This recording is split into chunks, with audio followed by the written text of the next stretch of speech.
sportsnightly.com.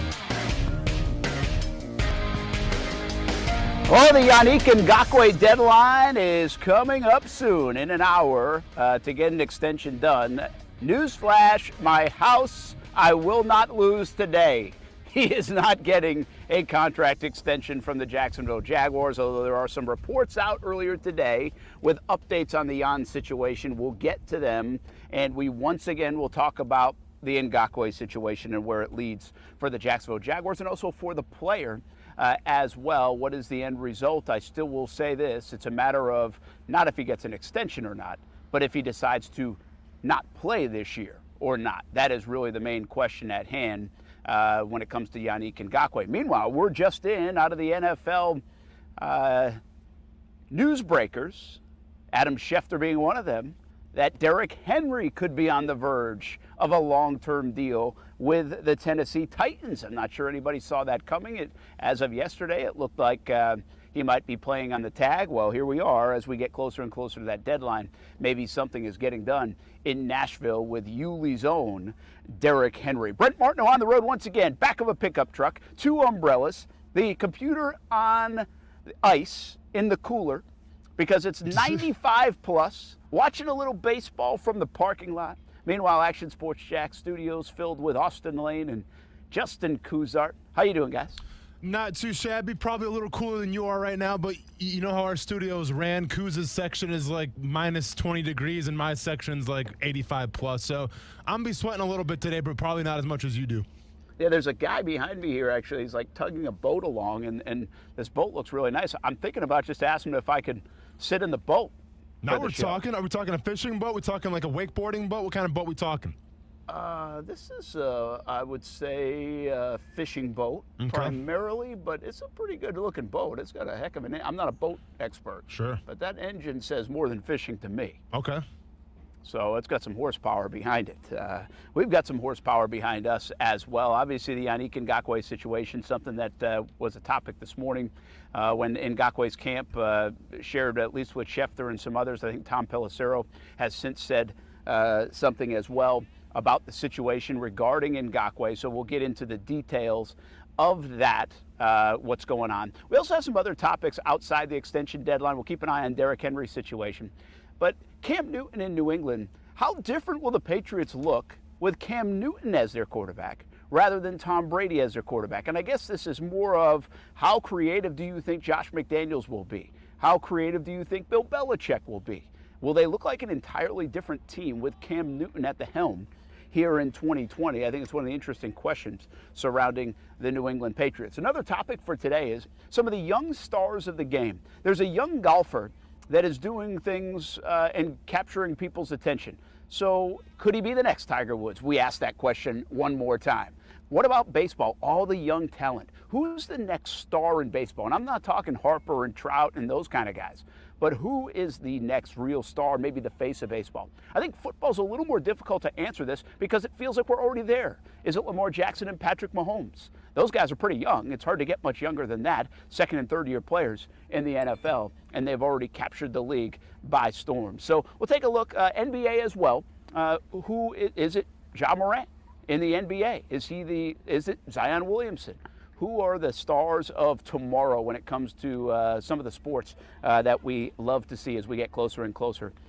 Star of right now is Austin Lane.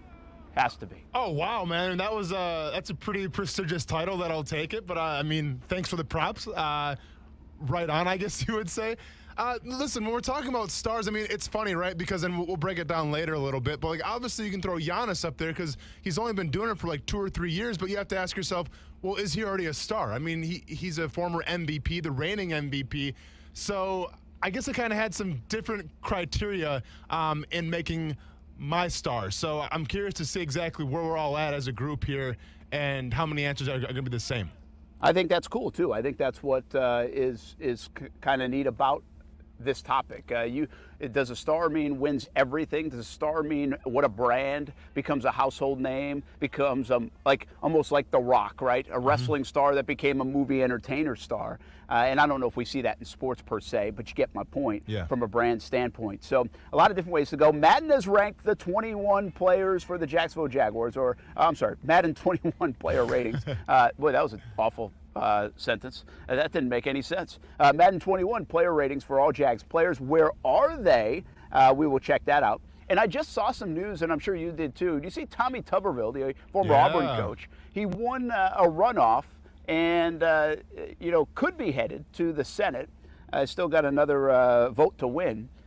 It got me thinking, man. Give me a sports star or two, or not even star, that would be a good politician down the road. Me for mayor. I have my skateboard and I'm ready to cruise. And by the way, why would you want to be? I have no idea. That's a good point. But why would you want to do that? Man, Can't tell you why. Listen, I don't go on social media a lot, but even as much as I do go on that, I don't need to see me running for politician and seeing all the haters out there. So I'm all set sitting behind the desk talking about sports. I'm fine there. What do you think? Listen, I understand it's community service to a sense, serving your community. Sure. That's awesome. I think often there's more things involved in that, right? I think there's also some motivation behind it, one way, shape, or form. Outside of, hey, I want to do better, I want to make a difference, I want, all the really the campaign lines. Yeah. Why do you think people do get into it? Like, why do you think? Even I think, isn't like Steve Largent, former Seattle Seahawk, he was in it. Jack Kemp, of course, for a long time. I mean, we've seen former athletes get into it. Now Tommy Tuberville. Like, why? I mean, Tuberville had a nice career and plenty of money and fame and all this stuff. Why get into politics? Do you think it's just simply, hey, I want to help make change? I want to do better? I mean, it just seems too cliche to me. Yeah, well, and listen, if we're talking politics right now, I would be remiss and I would be doing myself a disservice if I didn't wish congratulations to former Jacksonville Jaguar and my teammate in Jacksonville and also my teammate in Detroit, Don Carey, who was just sworn in as the city of Chesapeake government city councilman a few days ago. Okay. So he just got sworn in. I saw it all over Facebook, so congratulations to him. And, at least from his perspective, and I think from a lot of, former athletes' perspective, why do they get into politics? It is to make a difference, Brent, right? Because, let's be honest, it's a challenge, right? And I think once you leave that locker room, once you leave that brotherhood and that camaraderie, you're looking for a challenge. You're looking to make a difference. And I don't want to say necessarily have your name on the spotlight. I mean, I don't think it's really an ego thing. I just think it's more of a challenge thing where you can help out the community. And that's that's why guys like Don Carey, Tuberville are kind of doing their thing, in my opinion. Yeah, it's a good thought. So who would make a good politician? Let's just put it at that. We did have the mayor of Saxonville. Would he actually make a good politician? Calais Campbell. We'll talk about it coming up, and we'll get some of your guesses. Before we get really deep diving into the Yannick Ngakoue situation and the latest stuff out, let me catch you up to date on some of the things being said. Tom Pelissero from the NFL Network. The Jaguars have received multiple offers for Yannick Ngakoue, including one involving a Pro Bowl player who didn't fit their system, but not enough value to deal a player of his caliber, per sources. Other teams have been told he'd play on $17.78 million tender. Jags are in no rush. Meanwhile, earlier today, kind of got the Yannick Ngakoue talk swirling again. Adam Schefter, Jaguars franchise defensive end Yannick Ngakoue, has engaged in contract discussions with multiple teams, but the pandemic has made any long-term deal challenging. That's an interesting side note.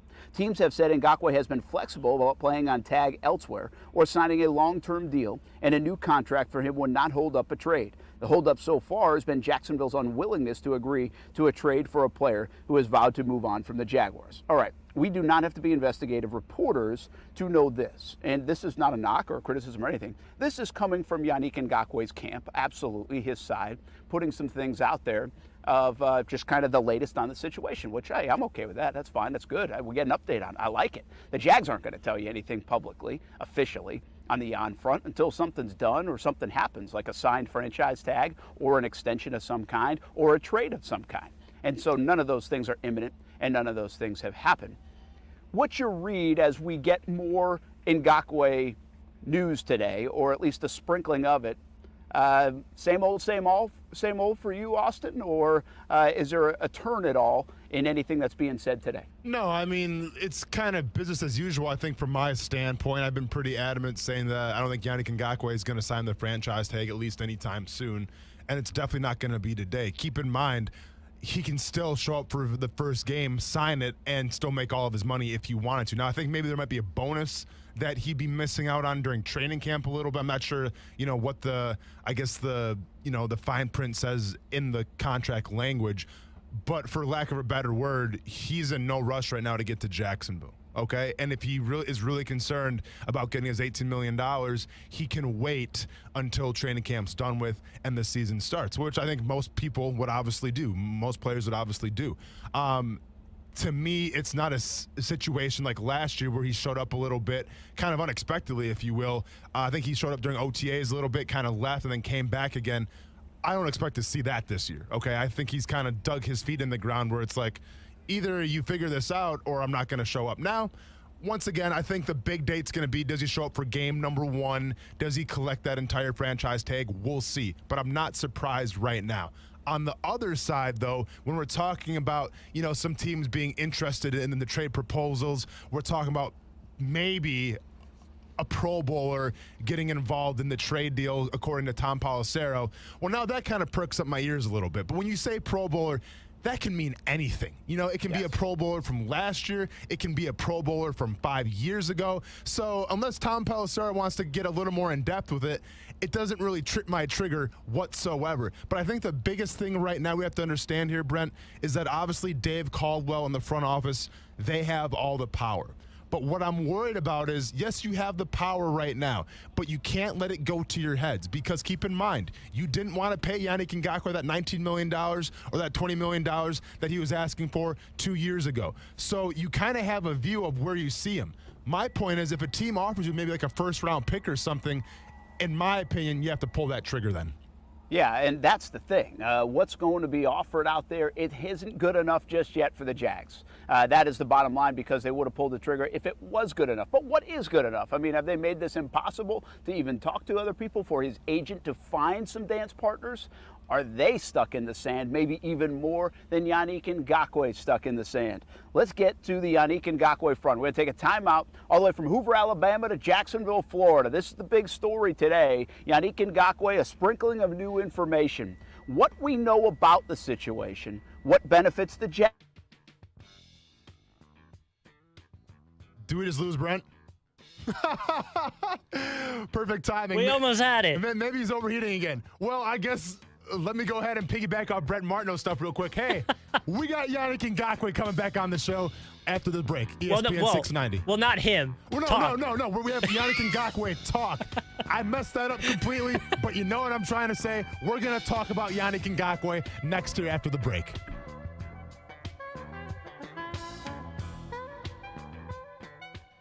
Action Sports Jacks with Brent Martineau on ESPN 690 is brought to you by Best Bet Jacksonville and Orange Park. The 2020 Carathon presented by Duval Asphalt continues on ESPN 690. As little as $10 can make the difference in the life of a child fighting cancer. All money donated goes straight to the Child Cancer Fund of Northeast Florida. To find out more about the Child Cancer Fund or to donate, go to childcancerfund.org. You can text FOREVER to 41444 or visit the online auction. Just go to ESPN690.com and click on the link. Thanks for your donations during the Carathon presented by Duval Asphalt. Now, the first alert forecast on ESPN 690. Hot and humid again today under partly sunny skies, and keep an eye to the sky for some scattered, at least, afternoon heavy showers and thunderstorms. Highs in the mid-90s. From the First Alert Weather Center, I'm Chief Meteorologist Mike Burrish. The Weather Center is brought to you by Beards Diamonds, where you can save 20% off store-wide during the summer super sale this weekend. There's a lot going on in your life these days. You can take care of a lot of it, but if you have some tax issues, let J. David Tax Law help you out. They are the experts, and they will take care of you. Amidst the coronavirus, the IRS and Florida tax agencies are back to work aggressively collecting on outstanding tax debts. The federal government and the state of Florida need tax revenue now more than ever. The stimulus packages and relief programs that helped so many Americans need to be funded. To get the best tax debt settlement possible, contact J. David Tax Law, a local firm right here in Jacksonville. Your first step to stop tax collection action is a no-cost phone consultation that can be done from the safety of your home.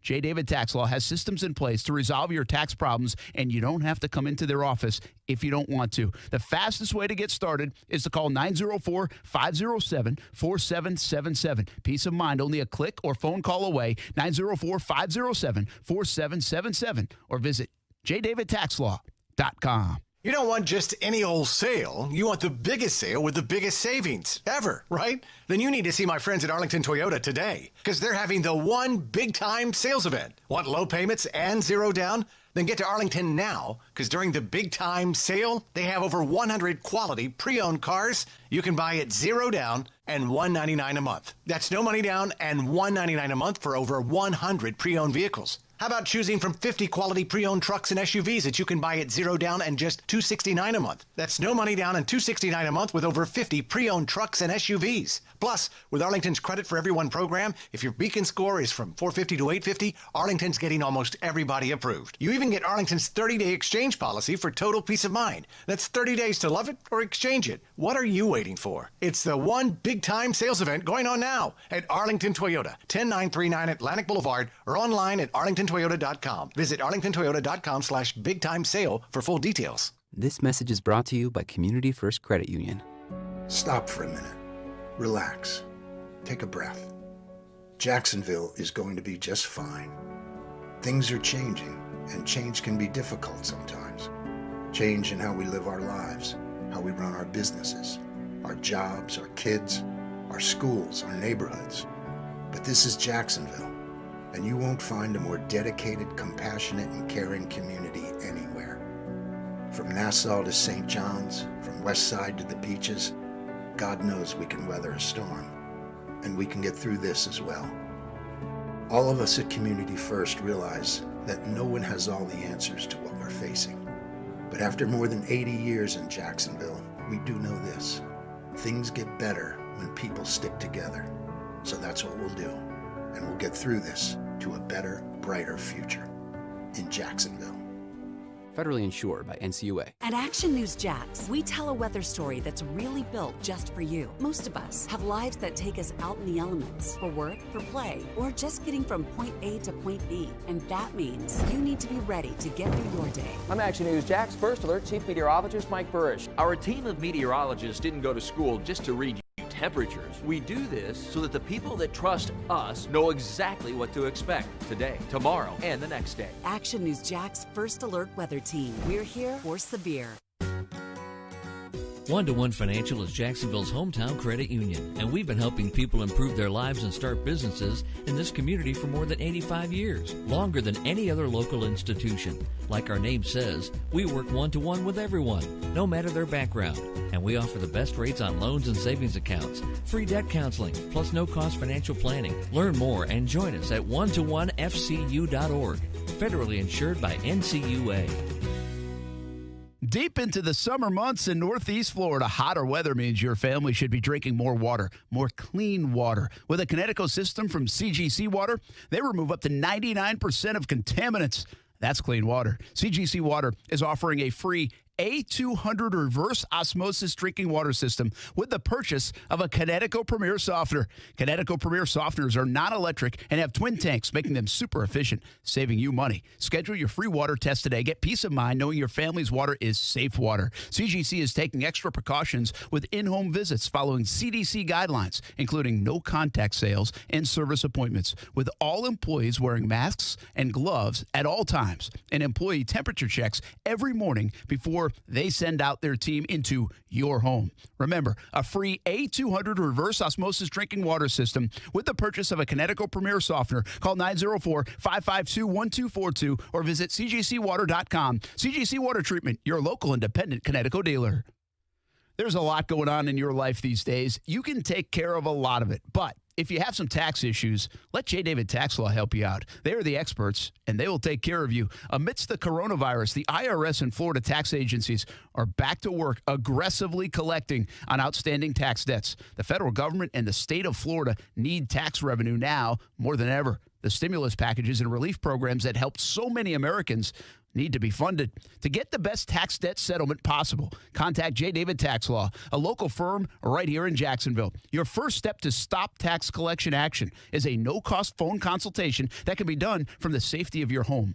J. David Tax Law has systems in place to resolve your tax problems, and you don't have to come into their office if you don't want to. The fastest way to get started is to call 904-507-4777. Peace of mind, only a click or phone call away, 904-507-4777, or visit jdavidtaxlaw.com.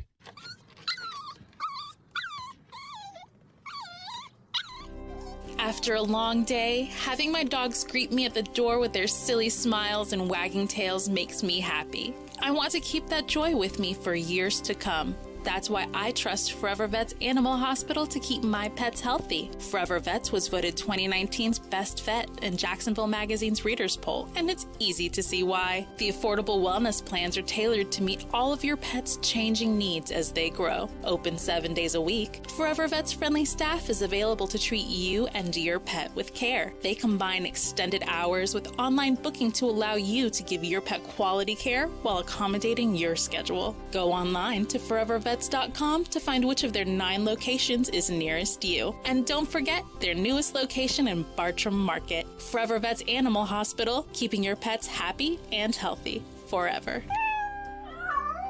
I'm Thea Jeffers, owner of Breezy Jazz Club and T-Works Interior Decorating. It doesn't matter where you come from, it's possible to own your own business. But starting a business isn't easy. The Jacksonville Women's Business Center helped give me the confidence to keep going when the going got tough. At JWBC, I got the training, networking, and support I needed to help me reach my goals. To find out more about how JWBC can help you, visit jaxwbc.com. Bring a little spice into your sex life. Adam and Eve Adult Store. It's the trusted name in adult entertainment. Secure private shopping experience at AdamEveOutlet.com. That's AdamEveOutlet.com. Alexa, how do I drive more customers into my business? First, people will need to hear about you. Then you need to be online where they look for you. Then you need I don't have time for that. I need to run my business. Okay, searching for a local team that can help. Local Solutions. Visit JacksonvilleLocalSolutions.com today. You can make the difference in the life of a child fighting cancer. Our 2020 Carathon presented by Duval Asphalt continues on ESPN 690. As little as $10 can make a difference. $25 can pay for disease-specific educational books for the family. $50 gets a family gas to and from treatment. $1,000 can support the Mom and Dad's Group for a year. All money donated goes straight to the Child Cancer Fund of Northeast Florida. For info on how you can donate, go to ESPN690.com or childcancerfund.org. Thanks for your donations. Brent Martineau. You see him every day on CBS 47, Fox 30, Action Sports Jax. Austin Lane. He's a former Jag star and current MMA fighter. Broadcasting live from the Anajar and Levine studio. This is Action Sports Jax on ESPN 690 and ESPN690.com. Do you think that we're going to start camps on time next week? I believe the league and the union are still negotiating and going through some of that process. And, you know, like I told our staff and I told our coaches and everybody in our building, we'll plan to prepare like we're going to start next week on the 21st. And if the league decides to, or the union decides to push it back, then we'll be prepared for whenever we have to start. But right now I like our plan, and I think the league and the union are working through some of the nuances on the testing and everything else as we. Yeah, and that's an important part of it. That's General Manager Dave Caldwell on with Brian Kilmeade, the Kilmeade Show on 104.5 WOKV here today. So the Jags General Manager joining Brian Kilmeade. Interesting connection there, and interesting to hear from Dave Caldwell. I don't know if a lot was said in terms of being revealed, but there are some of the thoughts about camp opening up. I can tell you this, talking to some folks over the last few days, the Jags' feeling is, by some at least, that, hey, the bubble is a safe place, and maybe safer than some of the other places to be outside of your own home. So I think there is some reliability and comfortability on whatever bubble that will be created by teams. Now, it's different than the NBA bubble. This isn't an NFL organized bubble, but it's up to the teams to take care of things, protocols that are being developed by the players and the league. And if they follow suit, I think there's a comfortability by some. Now, that doesn't mean there's a comfortability by the players to play the game. There's a big difference there. I'm talking about doing the operations in the building, your day-to-day stuff. As for playing out in the practice field, playing outside on the field on Sundays, I think those are different situations right now. Brent Martineau here in Hoover, Alabama, Austin Lane in the Action Sports Jax studios. It is Action Sports Jax on ESPN 690. We're getting closer and closer, man, but still no determination on what's going to happen. Are you starting to think we might get a little bit of a delay, given some of the reports coming out about there's a lot still left to do between the Players Association and the league on figuring out the coronavirus and how they're going to go at this fall? Man, yeah. I do believe there's probably going to be a delay coming, which is probably going to be the right move to do, because the last thing you want to do is jump in this pool and not, finish eating your meal first and making sure that you stretch out and not get a cramp in that water, because right now the stakes are too high. So with that being said, I think they are going to delay maybe a week or so, at least get on the same page or everything, because right now, whether it's the Oakley face shield thing, whether you're going to cover your mouth, whether it's the quote-unquote bubble talk right now, I think there's a lot of things that need to get squared away before we start talking about, a football season. And I understand you can't iron out everything. There's no way. There's going to always be new data. There's going to be always new information. But I think they have to do a better job on getting on the same page. And right now, I just don't see that happening. Side note here, I always thought going swimming after eating was like an old wives' tale. I don't know. That's just what my mom used to tell me. It very well could be. It very well could be. And to be fair, I've never got a cramp swimming in my entire life. So maybe that was an old wives' tale. But what's the point of that? Like, for instance, growing up, my grandparents used to tell me that if I eat too much sugar, I get worms. That makes sense because they don't want me to eat sugar. Now, that's not true, I don't think, but it scared the crap out of me where I didn't want to eat sugar anymore. What's the point of telling a kid that, hey, don't go swimming after you eat, you're going to get a cramp? What's the point of that? Know. I don't know. I'd want my kids in the pool. Keep them away from me. Yeah. Give me a break. Come on. All right. Hey, we got some thoughts on the Yannick Ngakoue front. We got to get to that. Here's some of the responses earlier today when I just put out there. Here's what I said earlier today. I said, my view has not changed on this. What Pelissero, what Schefter, what those guys are saying right now, that's not surprising. It's coming from Jan's camp. He wants out. He does not want to play in Jacksonville. That has not changed. He has told, by the way, they've told the Jags, they are adamant about it. They're not playing in Jacksonville. I think the Jags know their side of it, saying, hey, they might even believe their side of it, saying they're not playing in Jacksonville. So that might get us into a different discussion, but that's where it sits. And what I've said all along is I think this is Shad Khan really digging his heels in. I don't take away GM Dave Caldwell, take away Doug Marrone, take away the whole Tom Coughlin thing. Right now, what this is about is a little bit about what happened with Jalen Ramsey, and on the heels of that saying, you know what, unless we get a king's ransom, see the play on words there for Ramsey? If we get a king's ransom, it's not good if I have to identify it, but I thought it was pretty decent. It's all right. It's all right. Then we'll think about it. Yeah. But if we don't, we're not being held to the fire. You're not going to tell us that you want out of town, you don't want to play for us, you don't want to play for Jacksonville, and we're going to let you walk out the door.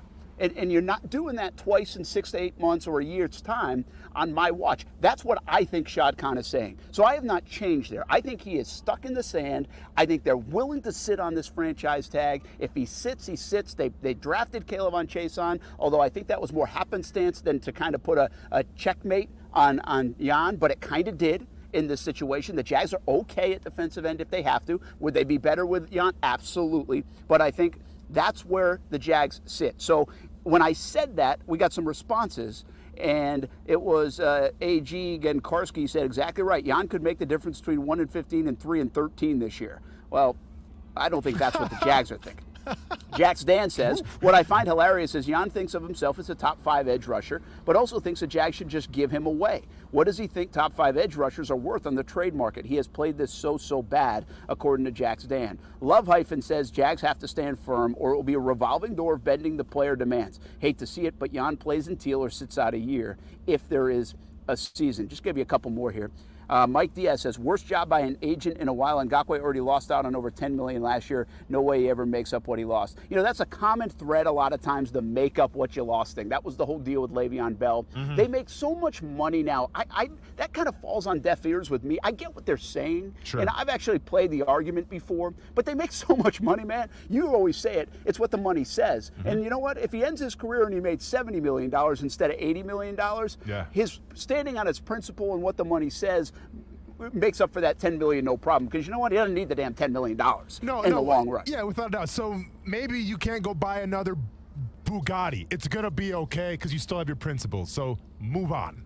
Yeah, so anyway, I'll give you some more responses. We got some good responses on it, and the conversations continue. But I think it's worth repeating here on the Jan front, and we have spent so much time on this topic, and I'm not going to assume that you've heard everything that we've said, but I also don't want to revisit in detail every single one of our stances. Austin's a big believer, and he's played the game, and he knows how the locker room works, and I don't want to put words in your mouth, Austin, but that the money means something. The money says something. A man of principle is going to live on that principle, even though it does not relate to us as like just 9-to-5 people, non-athletes. That $18 million, how do you pass that up? And I've been in that camp. Like, I understand how the business works, but I do think once you pass up whatever deal was on the table last year, and now to pass up $18.7 million or $17.8 million, whatever it's going to be, I can't come along with that. I really can't. Like, I wouldn't advise that. But we don't know what's being advised, and we don't know what's actually Jan saying, you know what? I don't care what you tell me. I appreciate what you tell me, but I'm doing this. Well, and that's my main point here, and that's kind of been my thesis against, well, really for probably like the past year or so, is that's what people are failing to understand right now. You have to take the money out of it. I understand $18 million is a lot of money, but keep in mind right now, well, it's like, well, who's advising him? Who would tell him to do this? This is Yannick Ngakoue's decision. Do you think his agent is right now saying, yep, go ahead and forfeit all that money because I don't like getting paid? Keep in mind, for Yannick Ngakoue getting paid, the agent makes a sum of that. So why wouldn't the agent try to promote Yannick Ngakoue and make him sign those big deals just so he can try to get his bank account a little higher as well? That's good business. That's being a great agent. But at the end of the day, this falls on Yannick Ngakoue. This is his decision.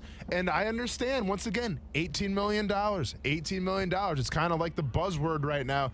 But I'm just saying not everybody has grown up like Yannick Ngakoue, okay? I would probably say a very few amount of people have actually grown up like Yannick Ngakoue. And even a smaller percentage of people have actually got to the NFL and busted their butt, been a third-round pick, overcame the odds, and now are in the position that he is today. Very few people can say that. So with that being said, if you're Yannick Ngakoue and you ask the question, do you sacrifice a part of yourself and what you believe in and the guy that got you to where you're at right now, or do you take the money and run? I'm not saying which one I would do because I think that there's grounds for both. At the end of the day, I have a wife, I have a child, I got to take care of them. So I think the money's a little more important for me. I don't think Yannick Ngakoue is married. I don't think he has any children quite yet. So, it's probably more him. Now, granted, I'm sure he has family and everything like that. So that's on his decision. But the guy's made some pretty decent money so far. Now, it's not in the stratospheres of millions and millions and millions of dollars. So once again, and I'll repeat myself to the cows come home, I'm not going to be surprised if Yannick Ngakoue draws this out even halfway, maybe 3/4 of the season, just to prove a point of who he is as a person and how he was raised. Yeah, and you've been adamant about that, and I do think that's a little bit crazy. I think $18 million is so much money that I want the earning power of the player. I want the player to make as much as he can in a violent game, and you never know. Yes, he could get 2 more contracts. He could make $120 million in his career, whatever it might be, but you can't guarantee it. I can guarantee you this year, if you go out there and play, you'll make $18 million. And on top of that, you might turn yourself into even a bigger contract because of your play. So that's where I stand on it. We disagree here, but that's okay. I just think that part of it is, and I understand the principal nature of Jan. I appreciate that. I respect that. We've had those conversations before. I just think in this situation, I think it's better for Jan to play football. And so as he's stuck in the sand, I'm just telling you, I believe Shad Khan. And don't even put the Jags in Marone or Todd Walsh or Dave Caldwell. No, I think this is Shad. I think this is Shad stuck in the sand on this from a principled nature, just as much about how the organization is going to run. And if you want to take it out of town, it ain't going to come easy. And so we'll give you $18 million, by the way, if you want to stay.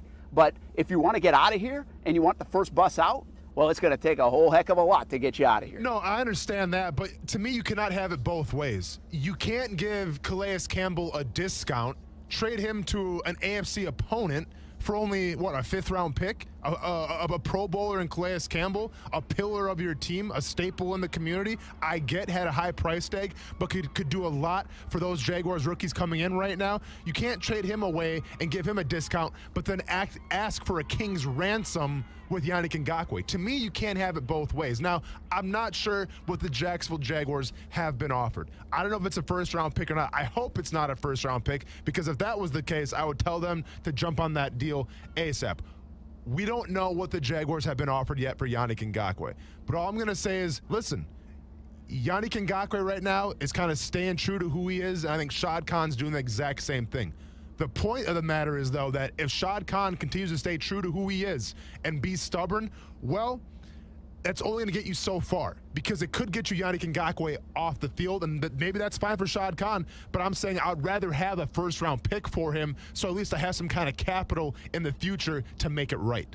I think First Coast Bubbler on Twitter brings up a great point here a couple hours ago. He says it's tough to make a deal when the entire NFL knows 91 doesn't want to play for you anymore. If I'm 91, I'm taking the 17.8. Okay, so that's two different topics. But I think what's interesting is he brings up a good point. Because the camp is putting this stuff out now today, and we know so much how Jan feels. You know, keep the Chris Jones situation in mind. He did come out a few weeks ago and said, hey, I might sit out. But that was about the only scuttlebutt we heard from the Chris Jones camp that I can remember. Now, we're not in Kansas City. Maybe there was more, but I don't think there was much. Meanwhile, we're going on a year of this stuff, man, with Jan. So well, hang on, Brett, are they losing value because of it? Wait, though, because remember, Chris Jones sat out the year before that as well. Chris Jones actually threatened to sit out the previous year unless he got a new contract. Now he showed up at training camp, and it was all good after that. But Chris Jones has been saying for a while that he wanted a brand new deal, and this was not just last year, but the year before that as well.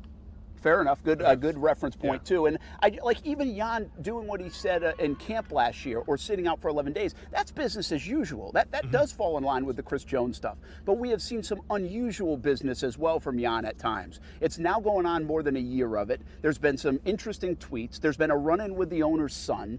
So this is a little bit different of a situation. But forget about all that right now. Just even putting out there that, yes, I'm willing to play on just the tag, or I want to go here, I'll play for multiple teams. I've talked about multiple extensions. Basically, I'm willing to play for $18 million or $19 million, as long as it's not in Jacksonville. Well, don't you lose a little bit of trade value if you're the Jacksonville Jaguars when the camp is saying that? So would it be better to be silent here and not put that much information? Now, in fairness to them, they may have brought so many deals to the table right now, they might be saying, hey, this is our last opportunity, but we got to at least put something out there. Yeah. But the point is, if I'm the rest of the league, and I know this guy doesn't want to play for Jacksonville, and I know he's willing to play for me for just about anything right now, as long as it's not in Jacksonville. That's not really true, but you get what I'm saying.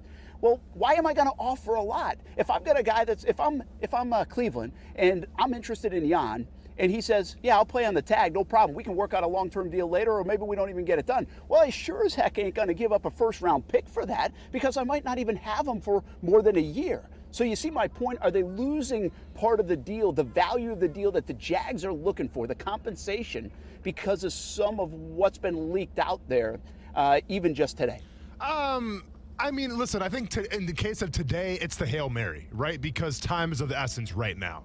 So, yeah, I mean, I think today is the Hail Mary. But keep in mind here, Jan's camp has done things kind of the right way and kept it under wraps a little bit, and they've done things the wrong way a little bit as well.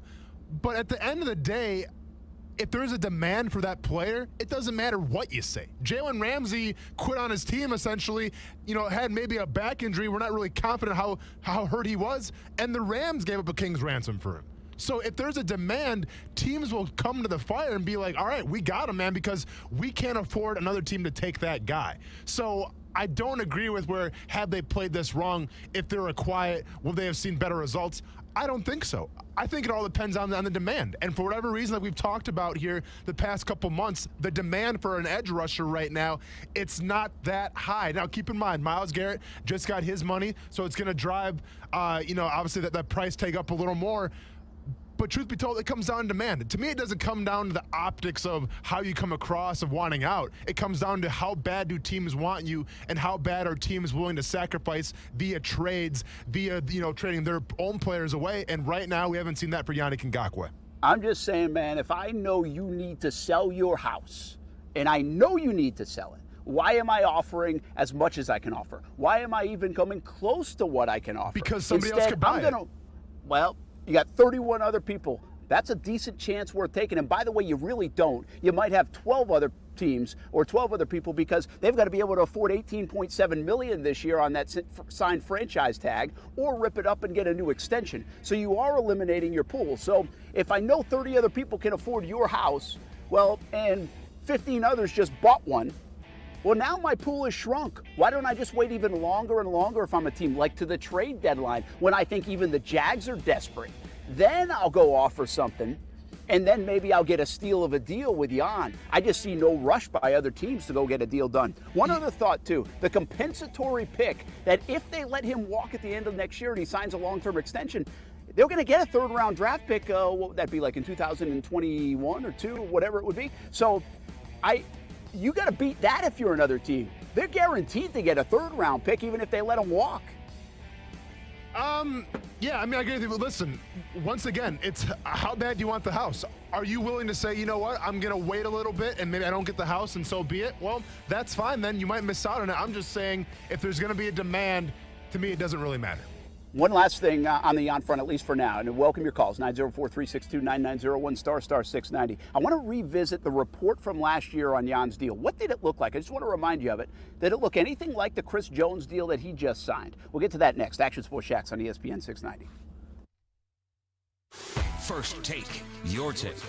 You see injuries happen every single week that end seasons, potentially end careers, certainly derails dudes for weeks upon weeks at a time. So if there is one sport that has survived by being able to afford losing bodies along the way, it is the National Football League, because it happens to them every single week. First Take, your take, from 1 to 3 Eastern on ESPN Radio and ESPN News. The 2020 Carathon presented by Duval Asphalt continues on ESPN 690. As little as $10 can make the difference in the life of a child fighting cancer. All money donated goes straight to the Child Cancer Fund of Northeast Florida. To find out more about the Child Cancer Fund or to donate, go to childcancerfund.org. You can text FOREVER to 41444 or visit the online auction. Just go to ESPN690.com and click on the link. Thanks for your donations during the Carathon presented by Duval Asphalt. Thinking of a new ride? Waiting for a sale? Well, if I got great news for you, because this isn't just any sale. No. This is big. It's the Big One sales event going on now at Arlington Toyota. During the Big One sales event at Arlington, you can get 0% for 60 months on 10 new Toyota models. That's 0% for 60 months on 10 new Toyota models. No one does the Big One deal like that. And at Arlington Toyota right now, they're giving you no payments until 2021 on your new Toyota purchase. That's right. You make 0 payments until 2021 on your new Toyota. And with every new vehicle purchased from Arlington, you get a lifetime warranty with unlimited time and miles. Plus, you can buy with total peace of mind thanks to Arlington's 30-day exchange policy. That's 30 days to love it or exchange it. The Big One sale just keeps getting bigger, and it's happening right now at Arlington Toyota. Shop them in person safely at 10939 Atlantic Boulevard or online anytime at arlingtontoyota.com. Visit arlingtontoyota.com/Big One sale for full details. It happens to all of us. That AC unit just starts making some noise, or even worse, it's not working anymore. This is the time of year you don't want that to happen. It's way too hot around here. My friends at Bold City Heating and Air will help. They helped us. It started with a call from my wife, and she said the AC wasn't working. So we jumped on boldcityac.com, and before we knew it, they were at the door. Super friendly customer service, clean, timely, and personal service call. And now we're loyal to Bold City Heating and Air. They took care of my family. They'll take care of your family. It's a big investment in AC unit, but a necessary one. Mirrors at Bold City Heating and Air has built a strong culture, and as a customer, you can feel it. We felt it. The easiest way to start the relationship with an AC company you can trust is to go to boldcityac.com. Have Bold City Heating and Air check out your AC. Right now, it's $25 off and annual maintenance. Bold City will thoroughly service, clean, and test your system to ensure it's working efficiently. Good peace of mind at the very least. Visit boldcityac.com. Be bold and beat the heat at boldcityac.com. Okay, boss, here's the house. Been watching it all week.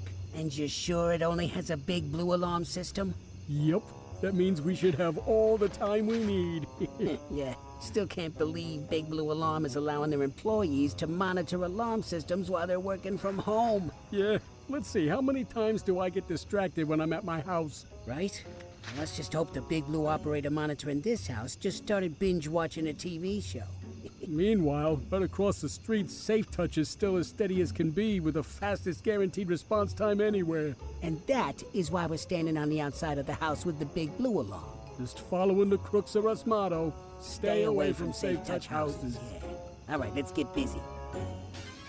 Crooks know to stay away from Safe Touch houses. Hi, I'm Lester Jackson, president of Safe Touch Security Systems. No one beats our technology or our price. Call Safe Touch today at 888-723-8682 or go to safetouch.com. State license number EF233. Wondering what CBD is and if it's right for you? Come in and talk with the professionals at iHeart CBD, located at 11645 Beach Boulevard, Suite 103. iHeart CBD is Jacksonville's premier CBD state. Hemp-derived, certified organic, and tested in-house and through a third party. Products include pain creams and hemp flower. No medical card required. Join the many Jacksonville residents who are finding major relief with iHeart CBD. 11645 Beach Boulevard, Suite 103. Or call 904-619-9274. From First Take to your radio. Here's the reason you gotta be worried. Do we really think that the recreational activities are going to be compromised for 3 months? I mean, somebody's gotta say it. You in Orlando for the first month, you got to be alone. Forget 3 months. They gonna struggle with 3 weeks. Why you think they won in Vegas? First Take, your take from 1 to 3 Eastern on ESPN Radio and ESPN News.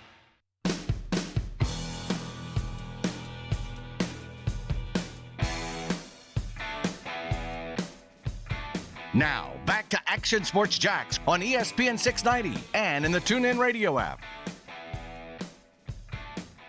So is the mindset like J.J. Watts, we know there's going to be a risk, but we're willing to take that risk? Is that what you tell the players? I have not had any discussions with our players yet.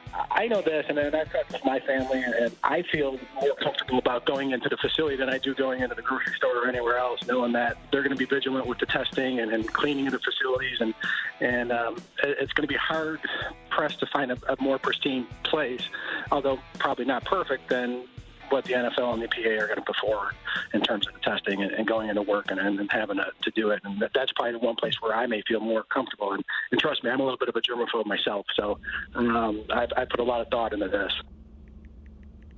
That's Dave Caldwell earlier today on 104.5 WOKV, the Brian Kilmeade Show. And that echoes kind of some of the thoughts that I've had with comments from other folks in the building the last few days. It's like inside the building, they'll feel fine. And Dave Caldwell kind of saying something similar. It's more about what about the practice field? What about the Sundays in games? What about when somebody tests positive? What about the risk and some of the support and also parachute, if you will, if there is a shortened season or things get so risky and so bad with the pandemic and they're still playing football. So there's a lot to be worked out in the NFLPA and the NFL. And last report I just saw from some of the national guys said the union still wants those 2 preseason games.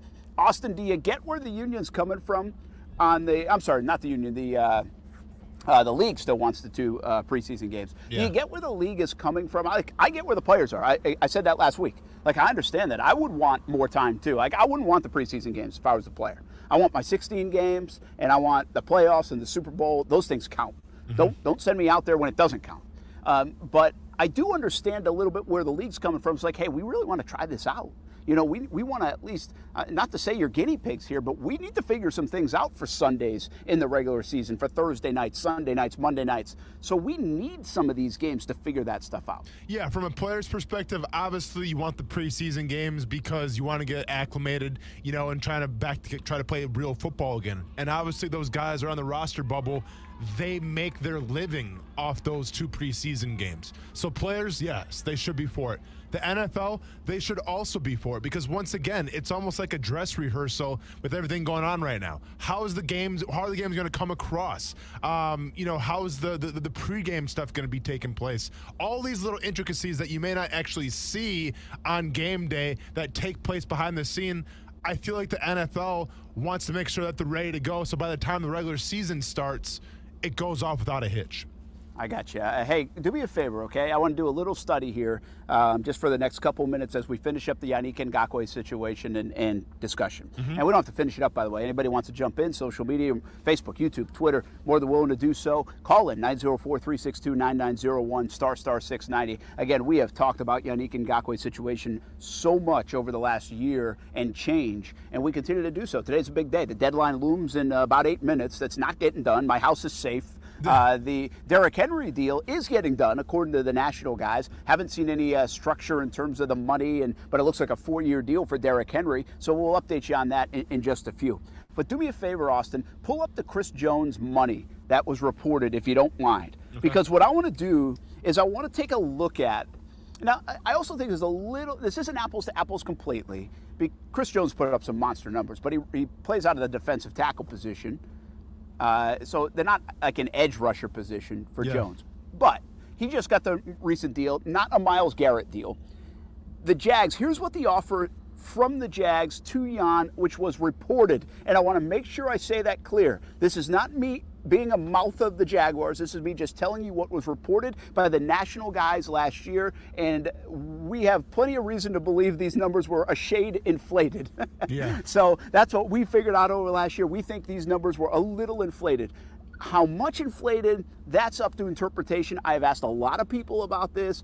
Getting direct answers about this is not simple, but you'll see where I'm going in just a moment. Tom Pelissero said last July 24th, so we're talking about a year ago. So this time, right in this same stretch that even Chris Jones just got done, in July, Jaguars offered Jan a short-term deal worth over $19 million per year, $50 million plus over the first 2 years before talks broke off yesterday.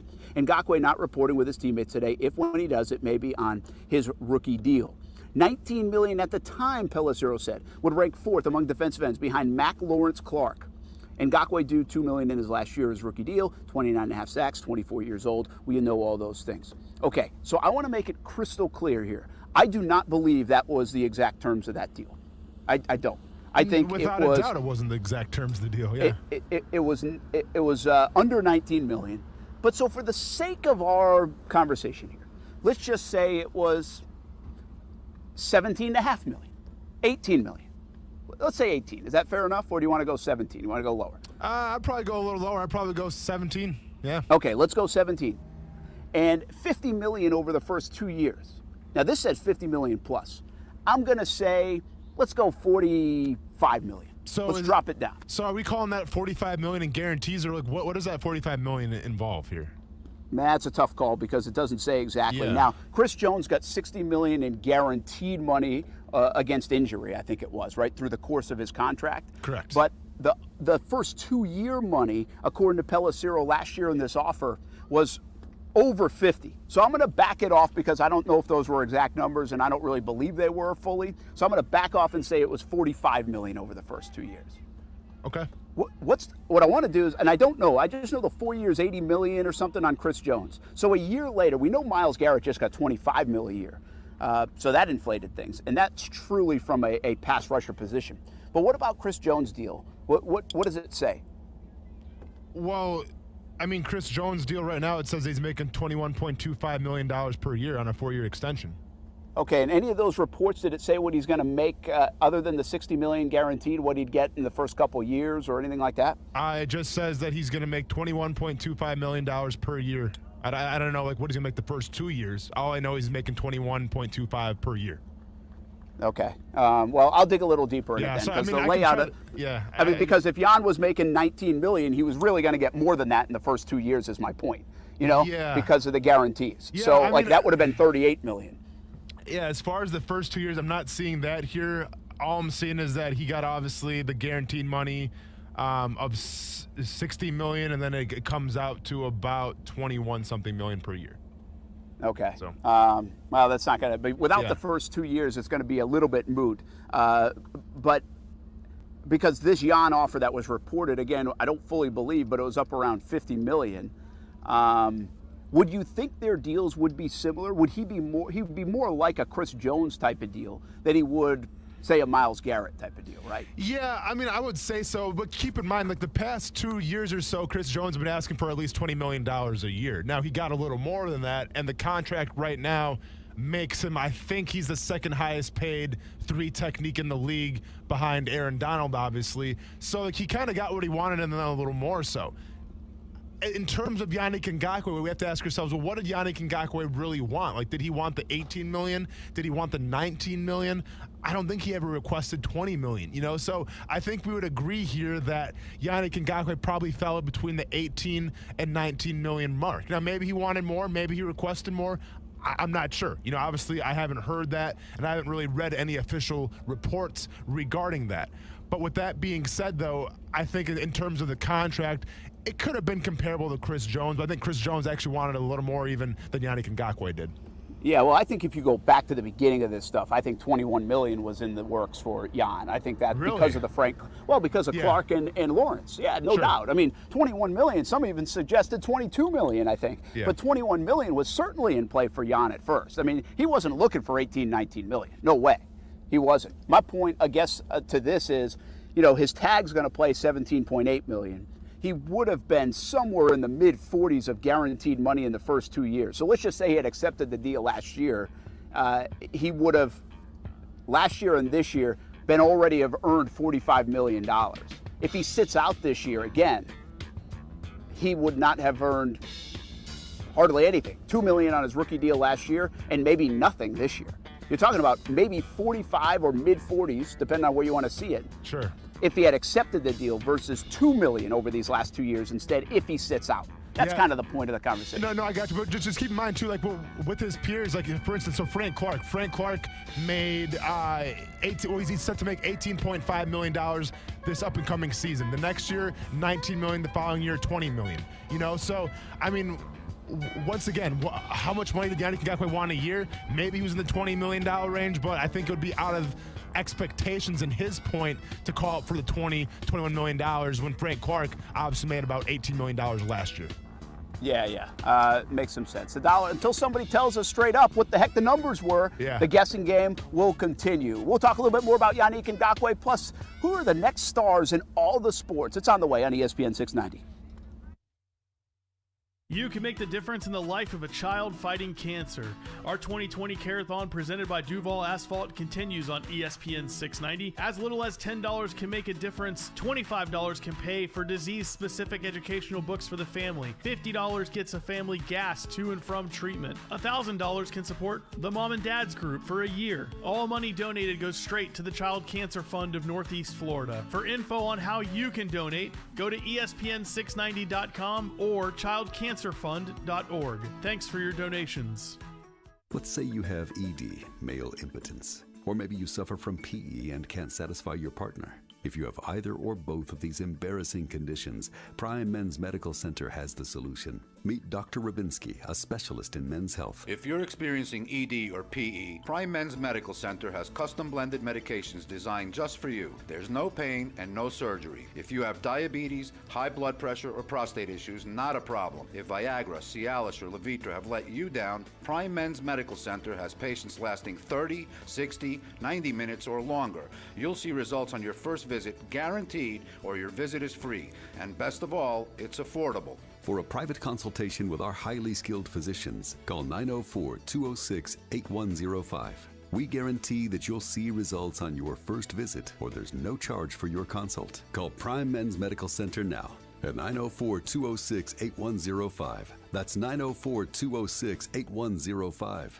This is the biggest news in diamond jewelry, so listen closely. Don't miss out on Beard's Diamonds Summer Super Sale. Happening this Thursday, Friday, Saturday, and Sunday. Receive Beard's already unmatched prices, plus an additional 20% off. All designer engagement rings, all wedding bands. Plus, get an unbelievable 20% off over 1,000 GIA certified loose diamonds this Thursday through Sunday. Beard's Diamonds, located at the St. John's Town Center. At Action News Jax, we tell a weather story that's really built just for you. Most of us have lives that take us out in the elements for work, for play, or just getting from point A to point B. And that means you need to be ready to get through your day. I'm Action News Jax First Alert Chief Meteorologist Mike Burrish. Our team of meteorologists didn't go to school just to read you temperatures. We do this so that the people that trust us know exactly what to expect today, tomorrow, and the next day. Action News Jax First Alert Weather Team. We're here for severe. It's time for some straight talk. Even though most live sports are on hold now, big wireless companies haven't stopped playing games. They're always trying to lock you into overpriced contracts. With Straight Talk Wireless, there are no contracts. It runs on America's best networks, same as the big carriers, for up to 50% less. $45 a month gets you the unlimited plan with 25 gigs of high-speed data, then 2G. You might miss sports, but don't play games, you'll lose. Straight Talk Wireless. No contracts, no compromise. Savings may vary. See terms and conditions at straighttalk.com. Get in the zone, AutoZone. At AutoZone, we're here to help you keep life moving. And we've got your battery needs covered.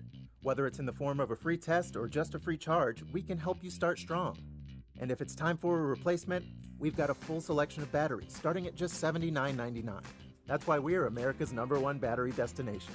Based on data from the NPD Group Incorporated Car Care Track 12 months ending December 2019.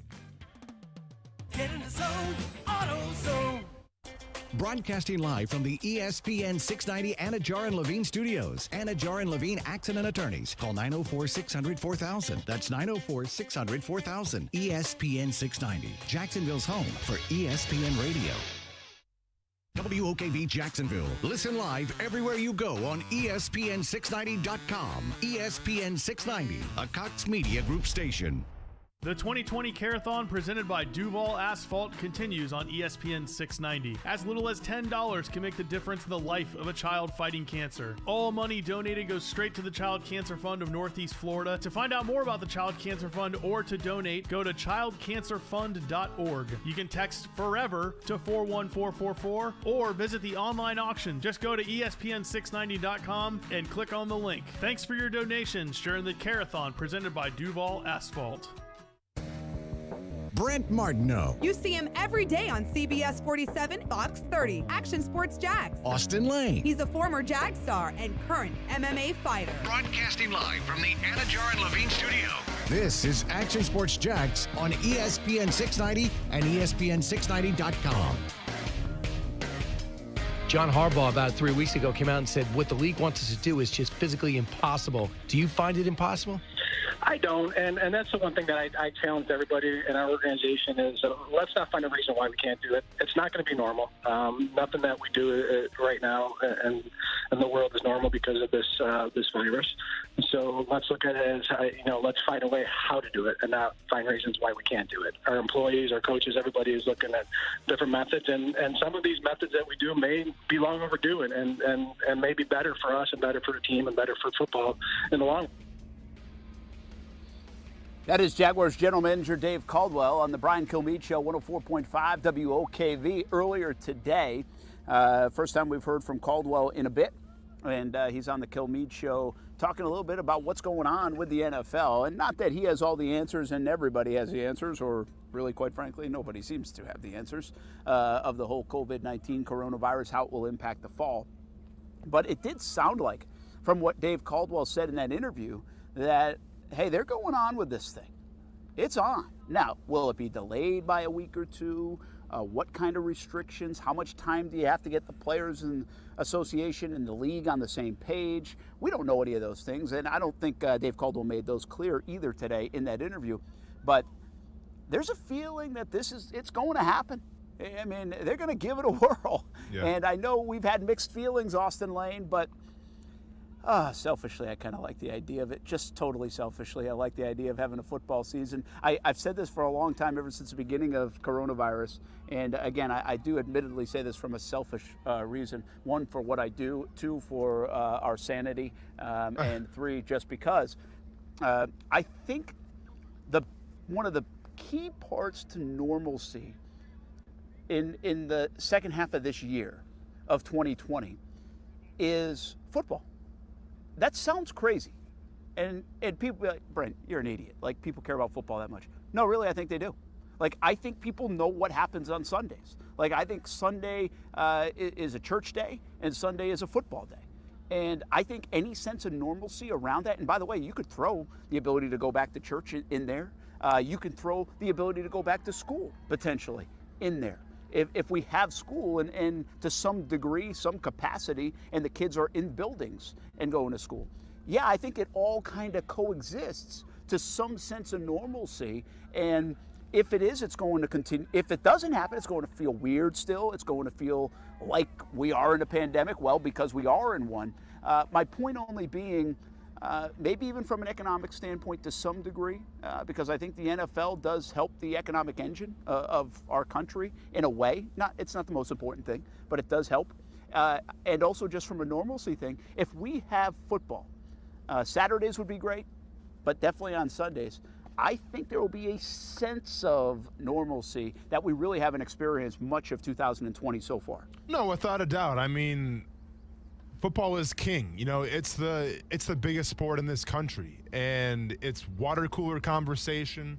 There's fantasy football. Obviously, everyone's got their team. And listen, I'll be honest with you. I selfishly want to see football as well.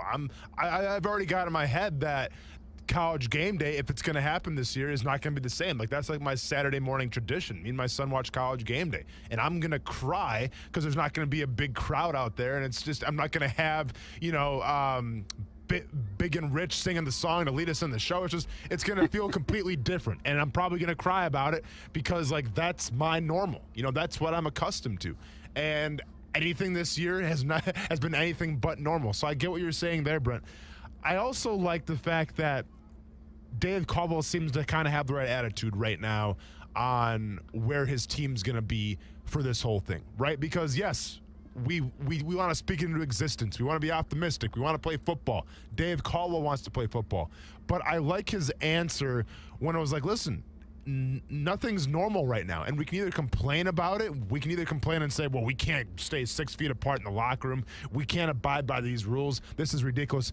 No, that's my job to complain about it. That's my job to say that those are dumb rules and they're never going to work. It's Dave Caldwell's job, and it's obviously Doug Marrone's job to get his players ready to go under any circumstance. We always talk about it. You either adapt or you fall apart. And I think right now we're seeing a prime example of Dave Caldwell, kind of flexing his muscles a little bit and adapting and saying, guys, it's not going to be normal here.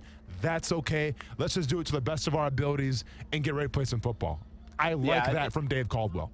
Yeah, and I think the Jags, to their credit, listen, man, we've talked about this. The Jags, from a Doug Marrone standpoint and others, they could easily be making excuses. And let's be honest, if the Jags go 4-12, 3-13, sometime in December and January, I think the excuses might come back in the rear view. They're like, well, we didn't have spring, and we have a young team. Don't do that, though, Brent. I'm telling you, I don't want to hear that stuff. Well, but that's what people do. When failure happens, that's what people do. So I'm not saying they will never complain about it. But my point being, at least at this part of it, they have wrapped their arms around it. They have wrapped their arms around the issues with the Black Lives Matter movement and the Jags being front and center, at least here in Jacksonville on that, and also coronavirus and what it presents, the Zoom calls, the virtual meetings, the everything else. And so I like the way they've approached it, to your point. And more importantly, is not probably Dave Caldwell in this, more importantly is Doug Marrone in this, and his players and how they feed off him and respond. If he's out there kind of like, oh my gosh, I can't believe we can't do this or we can't do this, well, the players feel that, It's kind of like what I say about parenting sometimes, You wake up in a bad mood as a mom and dad, well, your kids feel it, man. You might not have yelled at them, but they feel it, right? Well, your players do that too, in my opinion, from a coaching standpoint. They feel it. They see you. And so I think the fact that they've handled it pretty well, I don't know what it means, man. It doesn't get you wins. I'm just saying I like the way they've at least approached it, and we'll see how they handle it come August. They are up against it. They are, 1, not a great football roster. 2, have a ton of question marks. And 3, have a bunch of young guys. And so it is a difficult situation, if we're being honest, for Doug Marrone and the Jacksonville Jaguars going into 2020. Speaking of young guys, man, as we welcome everybody back, Brent Martineau, Austin Lane, Action Sports Jacks on ESPN 690. If you want to keep the discussion going with Yannick Ngakoue, feel free. 904-362-9901, *690, or on social media. We talked a lot about it in the first hour of the show, and we may even hit back on it here a little bit later. We're keeping an eye on a new deal for Derrick Henry. Looks to be done, but I haven't seen the structure of the deal outside of 4 years, so we'll pass along any of that information as kind of the national guys shed some light on it, or maybe even the Tennessee Titans will shed some light on it as well. But want to remind you also about 2020 Carathon. Text the word forever to 41444. Also childcancerfund.org and ESPN690.com for more information. Also silent auction items. Be a part of it. It's all week long. Hope you can join in with us hand in hand. We mentioned young guys, and I was thinking of this today. Young guys in the big sports. Let's talk NBA, NFL, Major League Baseball. If you know a hockey guy, feel free to enlighten me. But I probably wouldn't be able to pull one out of the hat. I could actually go to golf. Might even talk a little bit about one of the hot young golfers in the game right now. But we've almost seen that story played out so many times over the last 10 years. Who's the next Tiger? Who's the next Tiger? Is it Jordan Spieth? Is it Rory McIlroy? Is it now Brooks Koepka, even though he really isn't that young of a guy? Is it now Colin Morikawa? We'll see. So that's kind of the latest name in golf. Everybody gets comped to Tiger Woods. But if you take the other sports, man, let's begin with the NBA because we could bring Kuz into the conversation, Drive and Dish podcast. Is it Zion Williamson and Ja Morant? Are those the two guys in terms of the young guys, the future of the sport, that will carry the flag? Kuz, you want to go first? This is your segment, man. Yeah, so, I mean, I feel like, and I think I texted you guys this, but I feel like with NBA, there's the most because you guys might have to talk me off of some of the guys that I feel like are stars that I guess wouldn't be to a casual fan. Okay, well, let's hear them. So, to me, I think Giannis still counts as a young one, Okay. like you guys were talking about earlier. I think Luka. I think Trae Young. Ooh, okay. You know what I mean? Trae Young, and again, maybe that's what you guys have to talk me off of. I think Ben Simmons. I think Joel Embiid. I think Jason Tatum.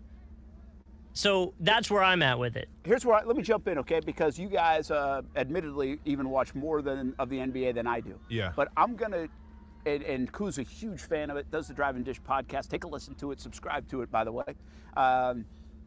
When you say Ben Simmons, and I understand he's young, when Embiid, yeah, I would say even Embiid a little bit more. When you say those two guys, I know they're Philly guys. I know that's not just why you said it, because I think they do fit the category. I've almost wondered in my own mind, though, Kuz, why haven't they done it yet? Why haven't they carried the mantle yet? They've been around now a few years. Mm-hmm. They don't seem like I don't feel like they're grabbing it like Patrick Mahomes and Lamar Jackson are in the NFL. Is that because there are too many big stars already like LeBron and Anthony Davis and Giannis and all these others? Or is it because they just haven't been able to do it? And although we think they might be able to do it, they haven't really lived up to the expectation yet. Yeah, I almost want to go with what you said first, as I just think maybe it is almost like cannibalism, almost like there's too many, so nobody can really be the one person to take over. Well, and listen, if we're talking about NBA stars here, it's a little different, right? Because you talk about the NBA compared to the NFL. The NBA, it's all cameras on you. So, how you present yourself, your attitude, your style of play, that's for millions and millions of eyes to see. With football, it's a little different. It requires more of the quarterback position. The reason why I think Ben Simmons, Joel Embiid, and even a Trae Young haven't really necessarily gone to that next level is because, let's be honest, well, Embiid, I mean, he's a good player. He's probably a great player, but it's not something that we haven't seen before. Okay, there's a lot of big men out there with kind of his skill sets. Now we've seen flashes of brilliance from him, but it's kind of okay. From Ben Simmons' perspective, Ben Simmons, an okay point guard, maybe a great point guard. but the guy can't shoot a three-pointer, okay? And, like, we've seen plenty point guards, whether it's Derrick Rose, whether it's Russell Westbrook, who are great at driving to the hole and then facilitating. So, like, with guys like that, I just think that they haven't necessarily peaked yet, but how much more is it for them to attain? Now, you mentioned a guy who's like Luka Doncic or whatever. I think you hit a spot on the head right there. Like, obviously, Ja Morant and Zion, they're the future. I think Ja Morant for the reason that, listen, this guy's tiny, okay? And I think a lot of fans out there can relate. They're not the tallest people out there. He's very unassuming. But when he gets down the lane and throws down a dunk, it's like, dang, that guy's only that tall and he's that athletic. Like, people can relate to that. People can't relate to Zion Williamson, but he's kind of like the giant freak show. Like, people are just like, did you see what he did there? Did you see that block? Did you see that dunk? So to me, he's like the main attraction. He is the freak show of the NBA right now. But with Luka Doncic, I think it's taken him a little while to get acquainted just because he is that European-born player, a la Dirk Nowitzki. Dirk didn't get going till, maybe 5, 6, 7 years down the line. And then you saw what he was capable of. He won his team an NBA championship. I think Luka, it's kind of the same thing where we're getting used to the European style of play. But the way he plays the game, Kuz, I mean, the guy's a difference maker, right? I mean, with his ball handling, his vision, his ability to drive to the lane, I think those three guys, Ja Morant, Zion Williamson, Luka, are going to be the stars of the future for sure. Interesting, too, because, Kuz, I thought you brought up a name that's interesting to me, and that is Tatum. Like, Tatum has superstar potential. He's in Boston. But even him, I mean, you got to take it next level soon to be considered in that kind of category. You guys bring up an interesting point with Luka. I do think this is a Ja Morant, because he's so highlight-driven style of play. Williamson, the same thing. I mean, the charisma around this guy. Obviously, the expectation around this guy, but also the highlight reel plays that we know he's going to make. Like, Luka makes highlight reel plays, I think, but you have to appreciate basketball. You have to appreciate that European style. Did we ever fully appreciate Dirk Nowitzki? And this might be an unfair question for you, Kuz, because you absolutely love the NBA and you watch it all the time and you follow it all the time. But to appreciate a player the way we should appreciate, I don't know if we ever did with Dirk. I don't know if people will understand the fact that Dirk is like top 10 in all these statistical categories all time. Like, he's one of the greats of all time. I just don't know if we do that. And I don't know if that's kind of on us because he's a European player, because we don't really put our arms around the style of play because it's not like Sports Center driven all the time. So it probably is on us. But my point being, could Luka fall into that Dirk category where he's not fully appreciated by the casual basketball fan? He certainly is marveled at by the passionate basketball fan. I'm just going to say this, though, in terms of do fans appreciate Dirk or not, I mean, I think they have to, because the guy single-handedly won an NBA championship. In the world of LeBron going to Miami with Chris Bosh and Dwayne Wade, you had Dirk Nowitzki who essentially put the team on his back and said, follow me, let's win this championship, okay? So to me, like, if you don't say Dirk is a monumental player, it's like saying Tim Duncan wasn't. Now, yes, they may have, maybe boring personalities, maybe kind of vanilla off the court, but on the court, they changed the game. I mean, Dirk Nowitzki was really the first 7-footer I remember watching that could hit those fadeaways, that could hit those three-point shots. So to me, Dirk Nowitzki stands out just because he kind of revolutionized the big man position. We're accustomed to seeing Shaquille O'Neal, and we're accustomed to seeing all these big guys in the paint. Dirk Nowitzki kind of stepped it out a little more and kind of develop that step back fadeaway. No, go ahead, Brent. Go ahead. Well, I was just saying, if I do my Publix poll, which, by the way, needs to be sponsored, if I do that, I just don't think they're going to mention Dirk's name. That's my point. I'm not saying he's not appreciated. I'm not saying he shouldn't be, all these things. I'm just saying Luka could fall into that as well. Whether, hey, listen, maybe it's the charisma off the court. Though he has some fun personality to him, Luka does. Maybe even more so than Dirk ever did. Maybe it's because you get swallowed up by other stars. Or maybe it's just because of this Sports Center highlight-driven world, and we have two guys that are Morant and Williamson that are going to deliver night out, and, night in, night out with that stuff. Whereas Luka's going to, I mean, if you love basketball, like I love watching baseball, man, and I love watching some of the small things of baseball, but that doesn't attract people. People don't watch the game for that. Same thing with basketball. People want to see the dunks. They want to see the big-time three-point shots from 40 feet out. They want to see these game winners. There's almost like too much of a beauty to Luka's game that you don't get to marvel at it enough because it's not highlight-driven sometimes. And listen, Brett, I wholeheartedly agree with you, right? Because if you actually sat down and watched him play, you'd be in awe. Now, are all of his plays going to be on ESPN, the top 10? Probably not. But just I'm saying a complete game, you sit back and you watch the Mavericks play, he sticks out to you. I kind of compare it to Kawhi Leonard a little bit, right? Where Kawhi Leonard, in my opinion, will never get the respect that he deserves. Keep in mind, last year, Kawhi Leonard beat the Golden State Warriors. Now, and I get it, Kevin Durant was hurt, Klay Thompson was hurt. But let's go back to the Eastern Conference Finals quick. Nobody was giving Toronto a chance. I thought Milwaukee had it in the bag. I was ready for Milwaukee Golden State. Kawhi Leonard single-handedly shut down Giannis Antetokounmpo, which no one has been able to do.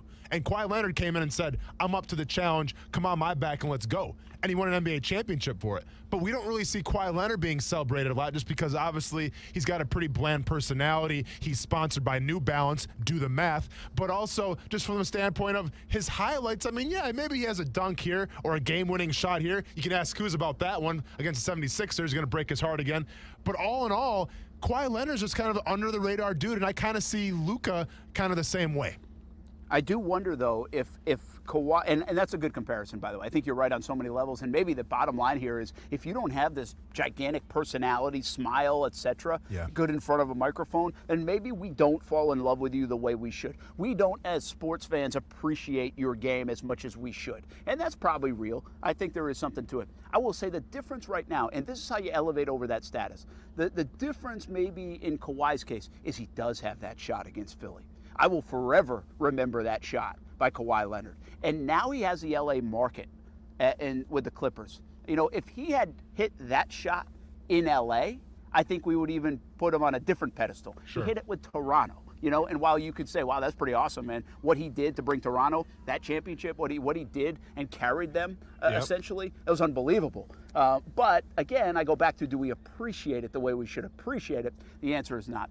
Most of the time, I would say, for the casual fan, you got to figure out who we're talking to here. When we say young stars, man, we want somebody who's going to grab everyone, like even make my wife come back to the couch and watch NBA, and she hates the NBA. Like, who's going to do that? So she likes college basketball way better.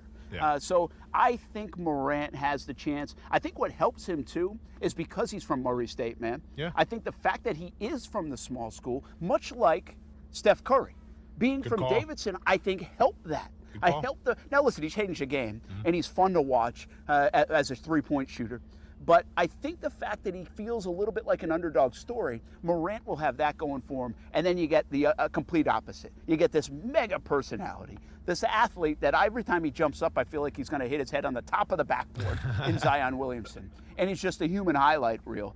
I think those two guys you got to point to, and then you can pick whichever one. And by the way, it might be Morant. Williamson might not live up to all that hype. It might be Morant.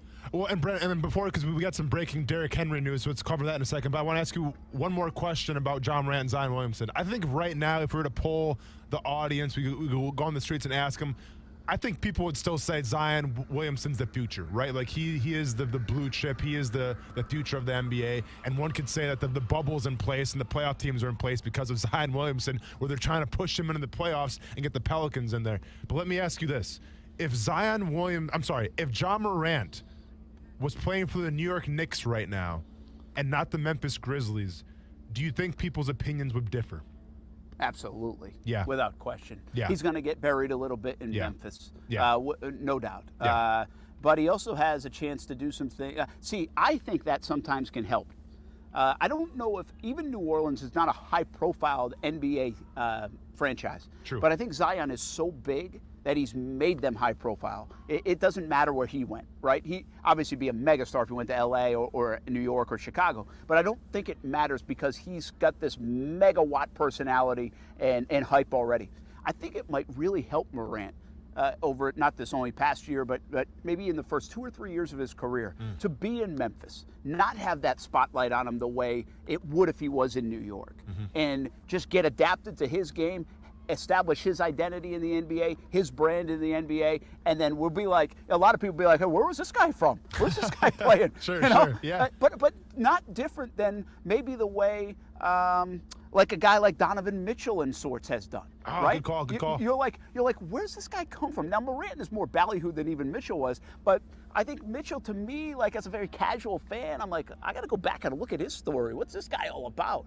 Well, because he's not playing in one of those big cities. So I think it could aid the player in the long run. And hey, we don't believe this for a second. Ja Morant will be in a big-time city at some point. He ain't staying his whole career in Memphis. Yeah, for sure. Absolutely. It's a great point, and it begs the question to ask, too, a little bit, like, in terms of the NFL players, right? Like, you know how I feel about it. I think regardless of the city that you play in, if you go out there and you perform, people are going to know who you are, and you're going to be a star regardless of what kind of, landscape you're at.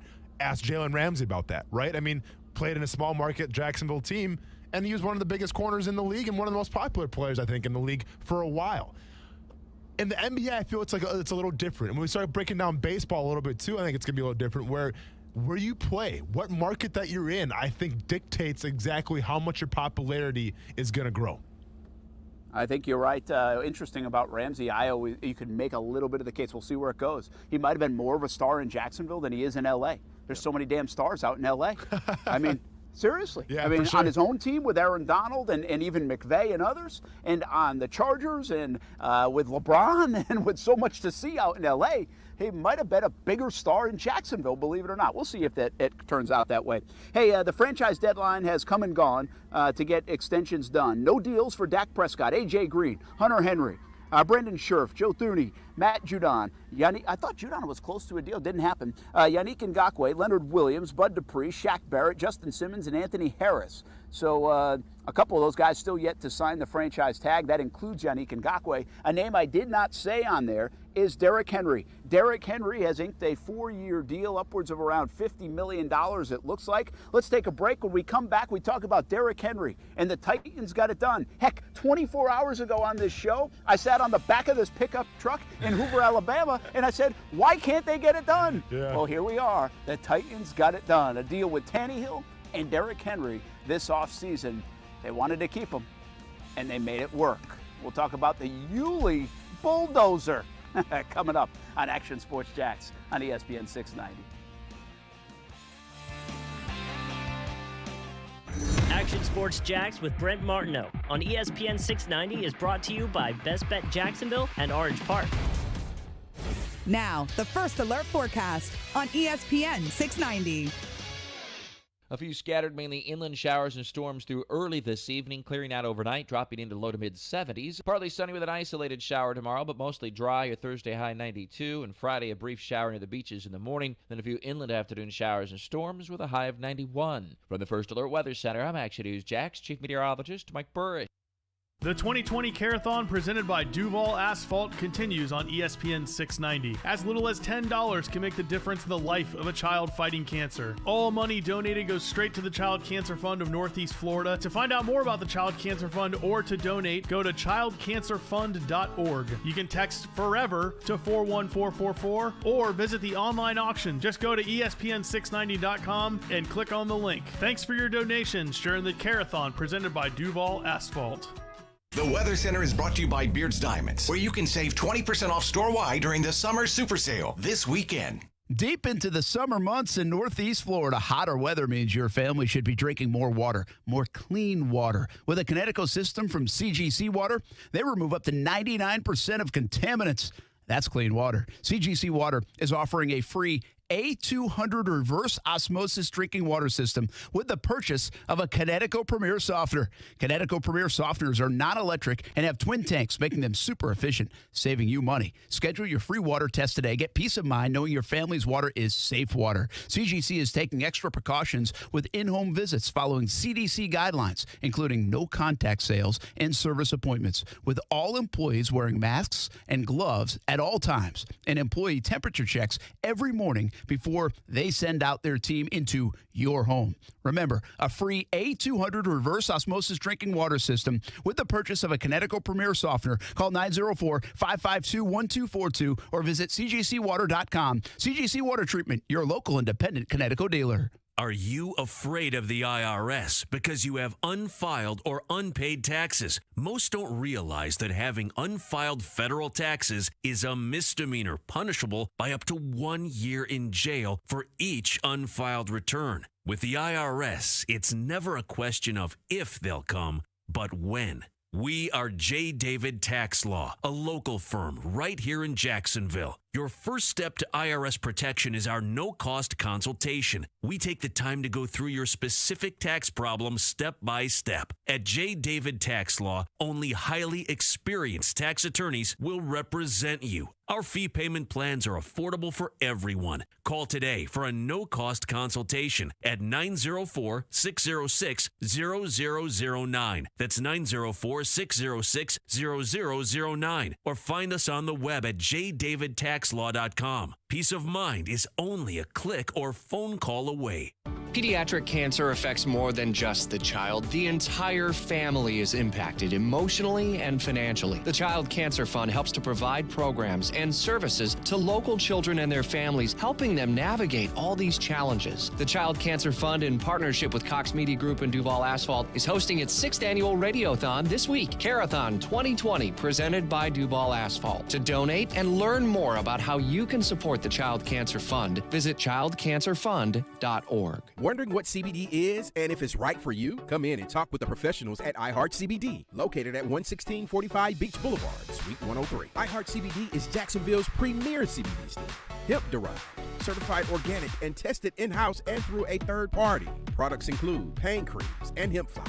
No medical card required. Join the many Jacksonville residents who are finding major relief with iHeart CBD. 11645 Beach Boulevard, Suite 103. Or call 904-619-9274. If you don't have SafeTouch monitoring, there's a good chance your system is getting monitored from someone's home. Yes, work from home has come to the security industry, but not at SafeTouch Security. At SafeTouch, that is totally unacceptable and doesn't meet UL requirements. At SafeTouch Security, our monitoring center is committed to maintaining our high standards. The only guaranteed response in the alarm industry with an incredible 8-second average. And our two-way communicator provides the very fastest response from the emergency authorities for burglary, medical, and fire. And the SafeTouch crash and smash technology detects crime before it enters the property. Our halo of protection and SafeTouch cameras report crime before it happens many times. And every SafeTouch security system is custom designed for you and comes with our exclusive SafeTouch parts and labor agreement at no charge. SafeTouch security systems have a guaranteed response and are installed by real professionals. Know you and your family are safe and protected the right way. Go to safetouch.com right now for more information. SafeTouch, doing what others can't for over 35 years. State license number EF0000233. Do you know a child who is deaf, hard of hearing, blind, or visually impaired? The Florida School for the Deaf and Blind in St. Augustine is a fully accredited, tuition-free state public school that gives children an edge for a lifetime of success. FSDB is nationally recognized for its educational services designed for students' unique communication and accessibility needs. Eligible pre-K and kindergarten through 12th grade students benefit from small class sizes, advanced technology, and various recreation, extracurricular, and performing arts activities. Transportation and boarding services are free to any eligible deaf or blind student, kindergarten through high school, no matter where the student lives in Florida. My name is Trent Ferguson, and I'm a proud graduate of this wonderful school. This place changes lives. To learn more information or to apply for enrollment, call 800-344-3737 or log on to www.fsdbk12.org. Say hello to your new secret advertising weapon, your own branded mobile phone number. StarStar Mobile provisions vanity mobile numbers prefixed by StarStar, providing audiences an easy way to reach your business. Give it a try now by dialing StarStar Mobile from your mobile phone. That's StarStar Mobile.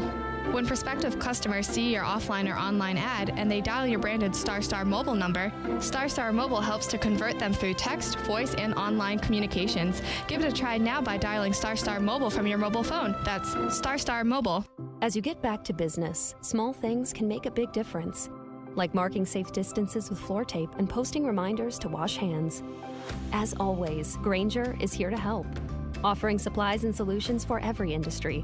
Free access to product specialists, 24/7 support, safety recovery guides, and more.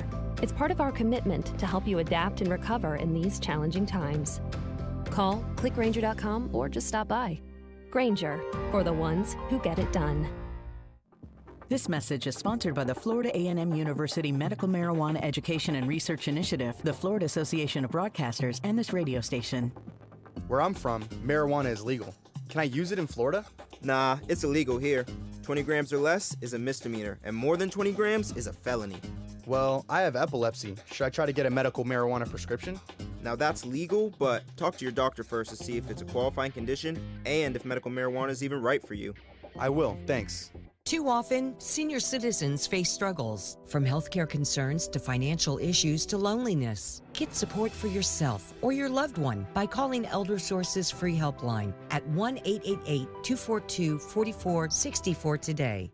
Spay or neuter your pet. Help them live a longer, happy life. First Coast No More Homeless Pets has free and low-cost programs available now. Make your appointment today. Call 425-0005, 425-0005, or fcnmhp.org. The 2020 Carathon presented by Duval Asphalt continues on ESPN 690. As little as $10 can make the difference in the life of a child fighting cancer. All money donated goes straight to the Child Cancer Fund of Northeast Florida. To find out more about the Child Cancer Fund or to donate, go to childcancerfund.org. You can text FOREVER to 41444 or visit the online auction. Just go to ESPN690.com and click on the link. Thanks for your donations during the Carathon presented by Duval Asphalt. Brent Martineau. You see him every day on CBS 47, Fox 30, Action Sports Jax. Austin Lane. He's a former Jag star and current MMA fighter. Broadcasting live from the Anajar and Levine studio. This is Action Sports Jax on ESPN 690 and ESPN690.com. You're going to try to get 25% in the stadium, is that correct? Yeah, that's my understanding. And, Mark Lamping, our team president, and Sean Connor owner, they set those parameters. That's a little bit out of my jurisdiction. But from my understanding, it is 25%, and they refunded all the ticket money back to our season ticket holders and everybody. And then they'll kind of come on a first-come, first-served basis of those 25% and kind of redistribute the seating charts of the stadium to assure social distancing. And from my understanding and the brief knowledge I have of it, they seem like they are very well prepared and have a good plan for it. That is Jaguars General Manager Dave Caldwell on the Brian Kilmeade Show on 104.5 WOKV today, answering some questions about the coronavirus, its impact on the upcoming NFL season, impact on fans as well. And there you have it. Not a lot of new information, but some insight from the GM on what the Jags are looking at. And we told you last week about the 25% capacity. And what's interesting now is the fact that there are no fans in Philly for the Eagles and Phillies because their local government has said no large gatherings or no gatherings, I think through February of 2021. So if you think of a sports market and fans, Philly is near the top of the list, if not at the top of the list, right? For good and bad. Let's just say that. Let's just call them extremely passionate fans, Brent. Pretty wild, right? Yeah. That is what an illustration, and also an illustration of something that I really didn't take into account. I guess I kind of thought, hey, the Ravens said we'll have fewer than 14,000. Jags say we'll have 25%. So what does that equal? Well, everybody's going to have 13, 14, 15, 16, 17,000 maybe in the stadiums. Well, wait, not so fast, man. The Eagles are not going to have any. Yeah. The Jags might have 17,000. The Ravens might have 14,000. Who knows what the California teams do?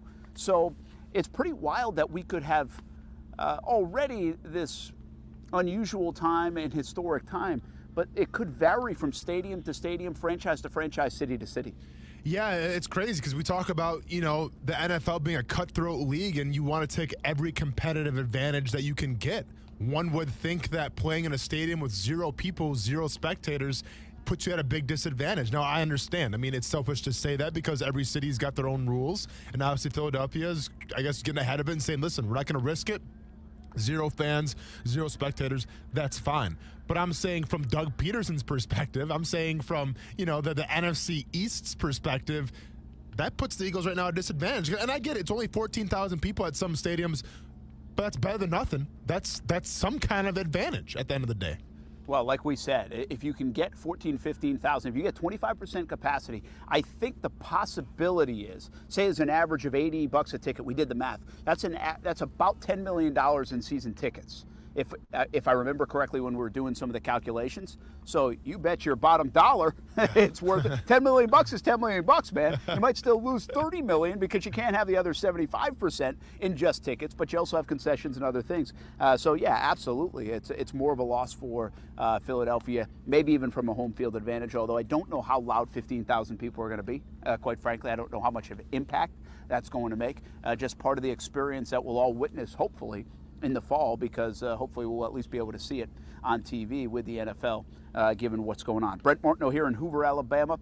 Got a W today, man. We're still alive. That means we stay another day. I like it, man. Congratulations. How did Ty do? Good. It was his turn to kind of sit, kind of like a rotation, so he sat out for the first part of the game, but we ruled him, so he got in there for an at-bat, got a hit. Nice. So I like that. And save the arm for tomorrow. If the bracket play begins tomorrow. Okay. And so we're 6-1, won 10-0 today. We were definitely getting in the bracket. Now it's just a matter if we win our pool. And I'm watching a game right now. They're about to start. This is the team that beat us on Friday morning 6-4. And if they win the pool because they win the head-to-head. So I'm debating whether to heckle them for the next couple of hours. Get in their face, Brent. Let's go. Start honking that they're 14. truck horn. They're 14. They can handle it, right? Well, what's welcome the to the cutoff? real world. Hey, I mean, if you could play Call of Duty and Fortnite and all that stuff and get, people talking trash to you, Brent Martineau can stand in the outfield and honk his horn a little bit and let some kids have it. So absolutely, Brent, do your part. Obviously, Ty's doing his part right now. You have to do your part as well. So I'm going to look for the pudgy kid and going to steal the quote from Wayne State when we were playing in college. Who's your sister, Little Debbie? Okay. See, no, I didn't tell you to do that. And on behalf of ESPN 690, hey, Brett, it's 2020, man, all right? We can't be calling out people's weights right now. Now, call out their style of plays and things like that, but don't bring the weight into it. Nobody told you to do that. I said to have your son's back, and you go directly to making fun of kids' weights. Unbelievable. I asked you what the cutoff was, man. Hey, that's definitely all it. In or not? Making fun of someone's weight is the cutoff. Welcome to the cutoff, Brent. Sorry. Excuse me then. I apologize. Do you still have that formal apology? Get that apology ready? Yeah, absolutely, man. I'll go ahead and email it to you real quick. All right. I swear to God, though, we had that in college, man. Yeah. So these guys heckling this kid that really wasn't even that heavy set, but it was unbelievable. So I just want to steal that, but I won't say it to the kids, I promise. But anyway, well, hey, we made it till tomorrow. Let's be honest, though. If you do say that to that kid and make fun of his weight, odds are that his parents probably won't do anything to you either because you'll probably be in better shape than them. Just saying. Or at least outrun him. Yeah. Sorry, I'm not sorry. With the truck. Yeah, exactly. That's right. So, Brent Martineau in Hoover, Alabama. Austin Lane back at the Action Sports Shack studios with Coos. Hey, Derrick Henry gets a deal done. Again, I think it's so crazy that we were just talking about this yesterday. Yeah. It's like, hey, why won't they pay him then, right? We say all these guys, hey, they want to keep him. They want to keep him. Well, find a way. Everybody says there's always a way. Find a way. And sure, it can bounce back to the Jags and Jan, but right now we got two sides that just are unwilling to find a way. Obviously, something happened in the last couple of days, and the Derrick Henry deal gets done. 4 years, I think $50 million. I saw $25 million guaranteed. A nice deal for Derrick. Now, let me say this. $10.7 million this year on the franchise tag, Austin, would have been guaranteed. Sure. So it's not a huge contract, but the security plus an extra $15 million guaranteed is a pretty huge thing. Well, and listen, and I know you're not going to like this right now, but round of applause to the Tennessee Titans, okay? I'm giving them a round of applause, Brent. You know why? Because I show respect. Now, am I a Titans fan? No, but I'm going to give props where props are due right now. And in the AFC South, the Thunderdome right now of the NFL, where you have the Houston Texans trading away their guys and Jacksonville Jaguars, Yannick Ngakoue, the Tennessee Titans have remained kind of the constant right now of how to build a team, in my opinion. Brent, if I was going on a job interview, right, and I was getting interviewed to be the next GM of an NFL franchise, and I'm sitting in that meeting and I have, the big wigs in front of me, lights turned down a little bit, a real pressure cooker, I'm not going to give you a TED Talk, all right? I'm not going to get on a soapbox and give you a sermon. I'm going to say 3 things of how we're going to win a Super Bowl. I'm going to create the identity, I'm going to establish the identity, and then I'm going to protect the identity. And that's exactly what Tennessee has done today. They know who they are. They're a smash-mouth, physical-type football team. The games are won in the trenches. Now, yes, they did pay Ryan Tannehill all that money. And you know what? People are going to say, people are going to hate on that, and maybe I should too as well. Is Ryan Tannehill going to be the guy going forward? To me, it doesn't matter. Because when you pay Derrick Henry, that lump sum, and let's be honest, I think in terms of the Tennessee Titans, they're happy with what they got with Derrick Henry in that contract. I think it's kind of a win-win for both sides. But what you got with Derrick Henry now is you're protecting your identity. You know who you are, and if you're a Titans fan, you have to like that going forward. There's a reason right now people are hitting the panic button in Houston. It's because they traded away their identity. With all due respect to J.J. Watt and that defense, Hopkins and Deshaun Watson, that passing game, that was their identity. The Houston Texans traded that away. Right now, Jacksonville still trying to establish an identity, if you will. But I think it's good for the Tennessee Titans. Obviously, it's great for Derrick Henry because we talk about the running back position all the time. It's not very coveted in terms of getting a new contract. Well, Derrick Henry kind of broke the mold a little bit, so props to him for doing that. Yeah, congratulations to Derrick Henry. I think he's one of the great stories and undertold stories coming out of the Jacksonville area. And I know Yulee, and like say Jacksonville, it's Yulee, I get you. But to me, you're from the Jacksonville area, and I really like Derrick. Good kid, good young man, and has been for a long time. And his accomplishments are really getting up there to be amongst the greats of all time from this area, without question. And we'll see where his career goes. But after last year and what he did, to go along with the national rushing record in high school, to go along with Heisman Trophy in his career at Alabama, and now what he's been able to produce and do with the Tennessee Titans, it's an unpopular thing to say, but good for Derrick Henry. I'm happy for him, and I think we should be proud of him here in Jacksonville. Now, I hate the Titans, but good for Derrick Henry. And let me ask you this. I got a couple thoughts on it. Mm-hmm. One being, all right, Tannehill and Henry. You could make the argument, and I love what you just said, by the way, about the identity. That was perfectly illustrated, perfectly said, and probably maybe they should bring you in to say that to more teams.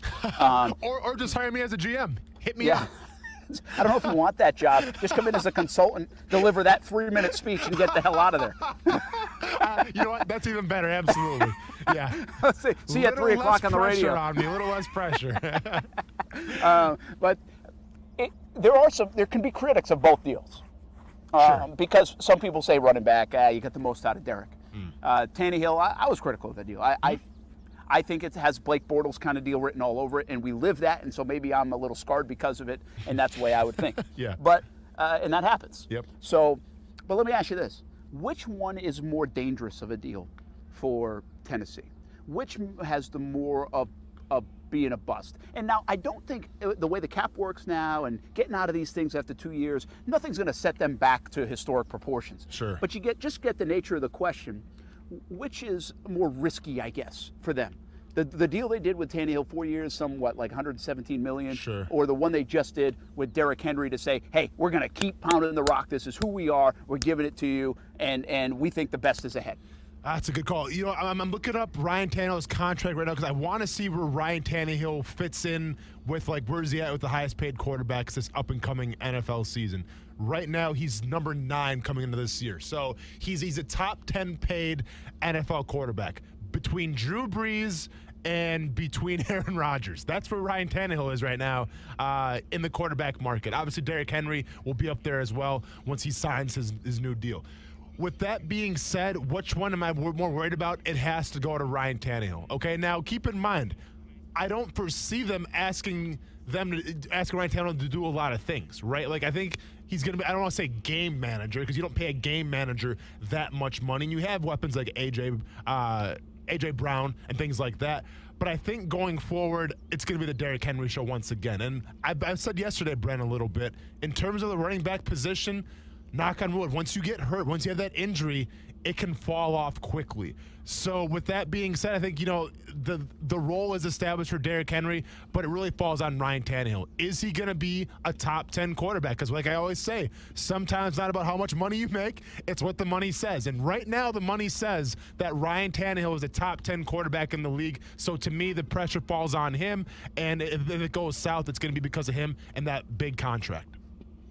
Yeah, I guess the quarterback's always more risky. $25 million guaranteed doesn't seem like a whole heck of a lot of money this day and age, and so Henry, even if he doesn't perform great, like 1,500 yards and the big touchdowns he had this past year and the big impact he had last year, I think will still make somewhat of an impact. He'll be at least a threat.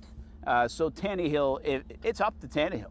Tannehill now has to take this team to the next level. They believe he can. We'll see if he's got his best football ahead, coming off a year where he played unbelievable football, really, in the second half of the season especially. So I agree with you. I think that was it. But I think both could be considered somewhat risky deals given the nature of the position for Derrick. We had his numbers yesterday, and this could take him all the way until he's a 29-year-old running back. The big question I had yesterday about Derrick, and I think it's worth the curiosity, and I don't think we can dismiss. We can't just say, yeah, he had a great career year, that was it. Has he hit his ceiling, or is he just kind of hitting his stride? And could he be even something more special? 5.5 yards a carry, 1,800-yard season, more out of the backfield in terms of catching the football. We'll see. He has proven this, man, whether he was 8th grade or 10th grade or senior, freshman, junior, wherever at Alabama, and now in the NFL, he can carry the rock and carry the load, and it doesn't seem to bother him. He's 303 carries last year. He's got a bunch of carries in his career overall. If you go all the way back to the high school days, it just doesn't seem to bother him like it does some running backs where they reach a limit and it's too much. So Derrick Henry can keep carrying the load. Do you ever, as a football player in the NFL, do you get, what's a good word here? For lack of a better word, intimidated? Do I get yeah. Yeah, do teams get intimidated? Do players get intimidated? And I guess the best example of this, and you know where I'm going with it. I'm going with Derrick Henry and now what the Jags have on this defense, because it's the only place to go with him. well, Tennessee is already in their head, right? Yeah. Tennessee is in the Jags' head. Yeah. They're in the fans' head. They're in the team's head. They're like, why the heck can't we beat this team? Why do they have our number? And Derrick Henry's the face of it right now because he's embarrassed them.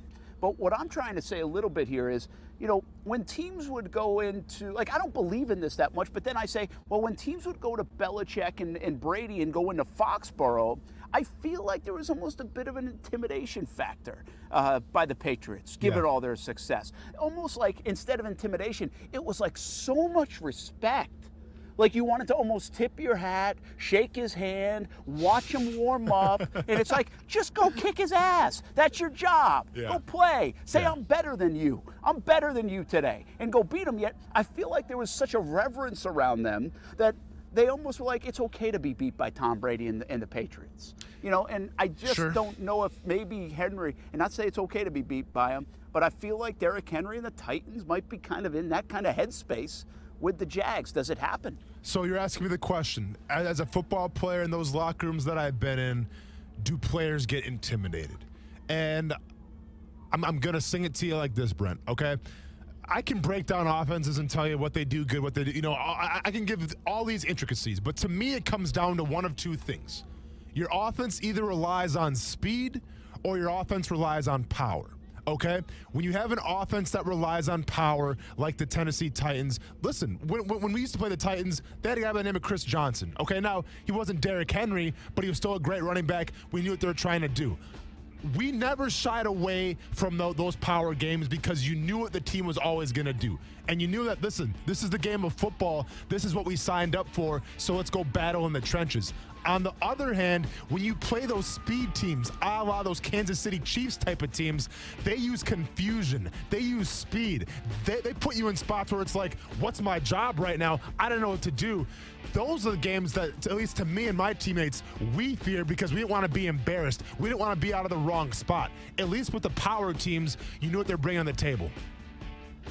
Yeah, it's interesting. I think Kansas City, you bring up a great point. They might be that next team that people are so respectful of that you're like, almost turns into intimidation.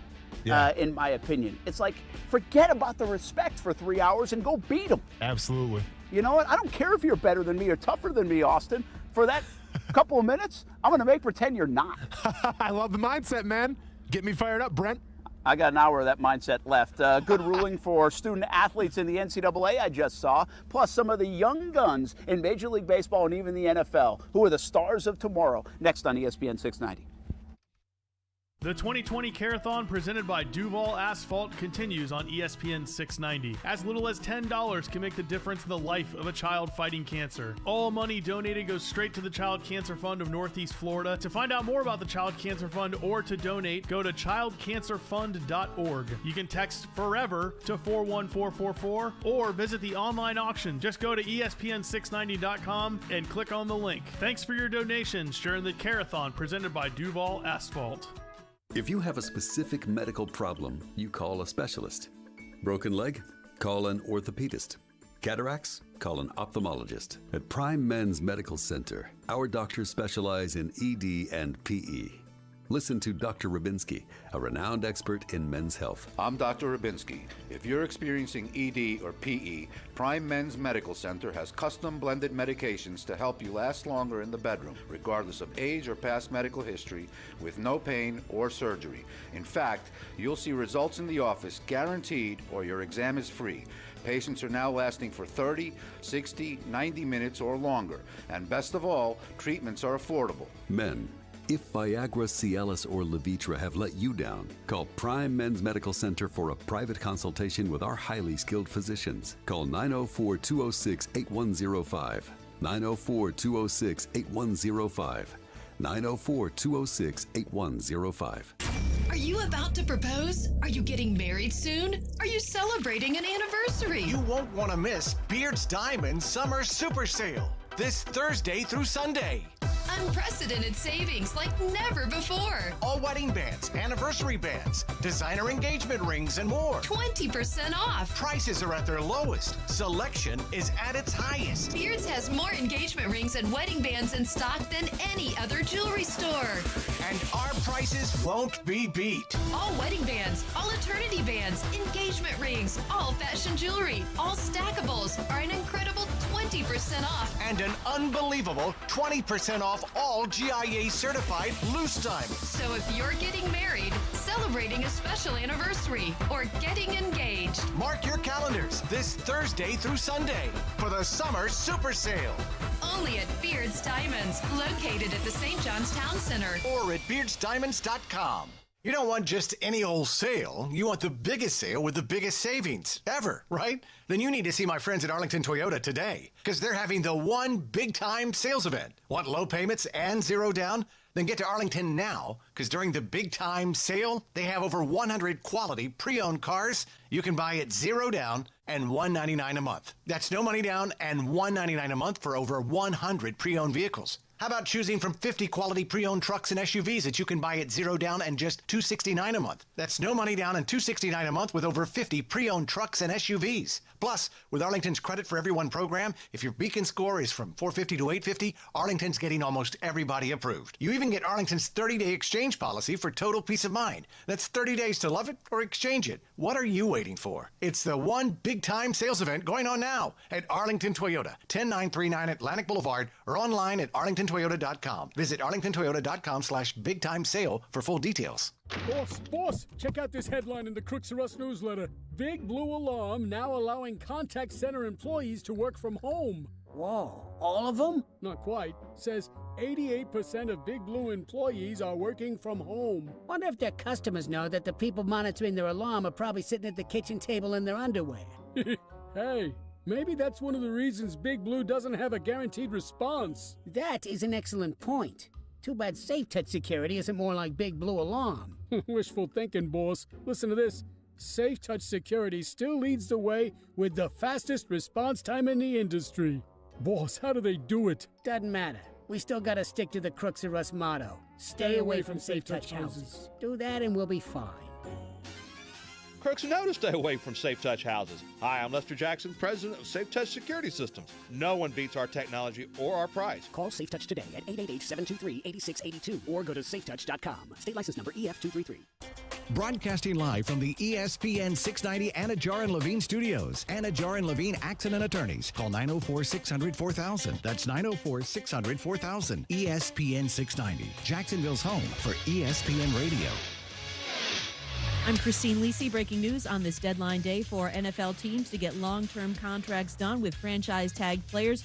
One deal got done. Not the one you're thinking of, though. ESPN's Adam Schefter reporting Titans and running back Derrick Henry agreed 4 years, $50 million, $25 million guaranteed. No deal for the Cowboys and quarterback Dak Prescott.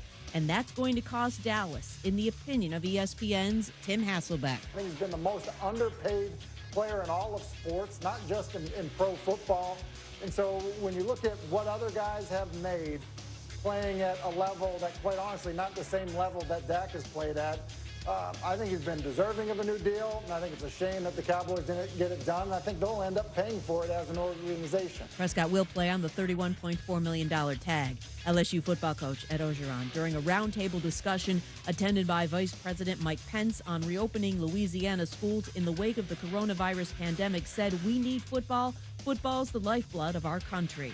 Mets pitcher Jacob deGrom slated for an MRI on his back.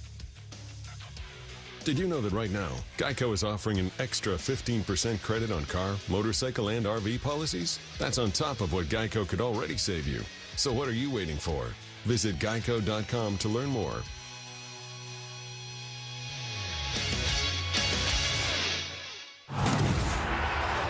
This is ESPN Radio Afternoon on ESPN Radio. And on the ESPN. WOKV Jacksonville. Listen live everywhere you go on ESPN690.com. ESPN 690, a Cox Media Group station. You can make the difference in the life of a child fighting cancer. Our 2020 Carathon presented by Duval Asphalt continues on ESPN 690. As little as $10 can make a difference. $25 can pay for disease-specific educational books for the family. $50 gets a family gas to and from treatment. $1,000 can support the Mom and Dad's Group for a year. All money donated goes straight to the Child Cancer Fund of Northeast Florida. For info on how you can donate, go to ESPN690.com or childcancerfund.org. Thanks for your donations. Brent Martineau. You see him every day on CBS 47, Fox 30, Action Sports Jax. Austin Lane. He's a former Jag star and current MMA fighter. Broadcasting live from the Anajar and Levine studio. This is Action Sports Jax on ESPN 690 and ESPN690.com. Hey, welcome back. Action Sports Jax on ESPN 690 here on a Wednesday from Hoover, Alabama to Jacksonville, Florida. Brent Martineau here in Hoover. A little baseball watching in the parking lot. God, it's a beautiful day here in the Birmingham area. And then back in the Action Sports Jax studios, Austin Lane and Coos. We appreciate all their flexibility. Good to be out here. Good to be joining you. And thanks for hanging with us on ESPN 690. We've talked about Yannick Ngakoue. I want to talk a little bit about Dak Prescott coming up. I think we might even have a thought or two on Yannick coming in on the social media channel, so we might get back to that. We do have some thoughts on some of the young guns in other sports like Major League Baseball and even the NFL. We already talked a little bit about the NBA with Zion Williamson, John Morant, and others. Before we get to more of the young stars of tomorrow, how about this? Tommy Tuberville, former Auburn coach, is going to make a run for the Senate. Won a runoff today that will get him in on the ballot later in the year and could be headed to the Senate. We talked about at the top of the show, why do people get into politics? Like, why do sports figures get into politics? But he's not alone. There's precedent before. But what comes to mind is, okay, who would make a good politician? And I'm really interested to see if your mind goes where my mind was earlier today when I was thinking about this. Okay. Give me the first name that comes to mind if I say, hey, this guy, current or, today's athlete, this last generation of athlete, that would make a good politician. Who you got? Are we talking any athlete, any sport? Any sport, any athlete, yep. LeBron James. No, interesting. That's not where my mind went. I mean, just to me, like, listen, he's done a lot for the community already. He seems to be very well spoken, obviously a leader. And, you know, when he's done playing ball, I mean, if he needs something to fall back on, I think a politician would be great for him. I think he's a big face, and he would obviously win, in my opinion, because, once again, of how much that his charities and his platforms have done for the community. Well, here's the thing. Here's my thought on LeBron James, and I might be wrong, but I think he'd be frustrated by bureaucracy there. Like, I think he has the ability to get a lot of things done. Sure. Already in his hometown and in other places, but he doesn't have to put up with the political bureaucracy, if you will. Now, you can only do so many things on your own, but my take on it is I think he wants a little bit more power than he would have in sparking change. I think his voice for activism and all those things, his platform that he's able to use right now as a star, maybe someday being a Hollywood star too, would carry maybe even more weight than being in a political office of some kind. Although I'm not saying he'd be bad in political office. I think it would be tough for him to get as much done as he'd want to. No, I agree with that wholeheartedly. I mean, that's the game of politics. But I think if one man was to go in there and try to turn around the perception of politics, maybe, and some of the corruption and everything, and try to do things his way to the best of his abilities, and kind of get, you know, like a new generation of young people involved in politics, excited about politics, I think King James would be perfect for that role. Yeah, it's a good call. I like where you're going. I like where your head is on it. I was really leaning Kanye West for president. No, I'm just kidding. Hey, that lasted, what, 10 days? Get in, get out? All right. I have also decided that I'm no longer going to run. Well, hey, you've had some rants and some good things run on a platform. Brent, I'm a little disappointed with you because I was going to be your, you know, like your vice president, your running mate, but maybe next year. Or I guess in 4 years, whatever it would be. Here's who I believe people would lean toward if I might have to narrow it down and give them some names or something. But the name that came to mind, and I don't know, I feel like I may have heard his name in this arena before, or people wondered, what's he going to do after football? Could he be in the broadcast? Oh, I see where we're going. Could he be? Peyton Manning. Yeah. See, I thought you might go there. I see where we're going. Yep. I just thought, Peyton Manning could be a guy. That'd be my first, that's where my mind went first. Yeah. Right? I could see him in office doing something. And heck, he'd own the state. Oh, I mean, he could run anywhere, and you'd think he would win. Once again, a very eloquent and well-spoken man.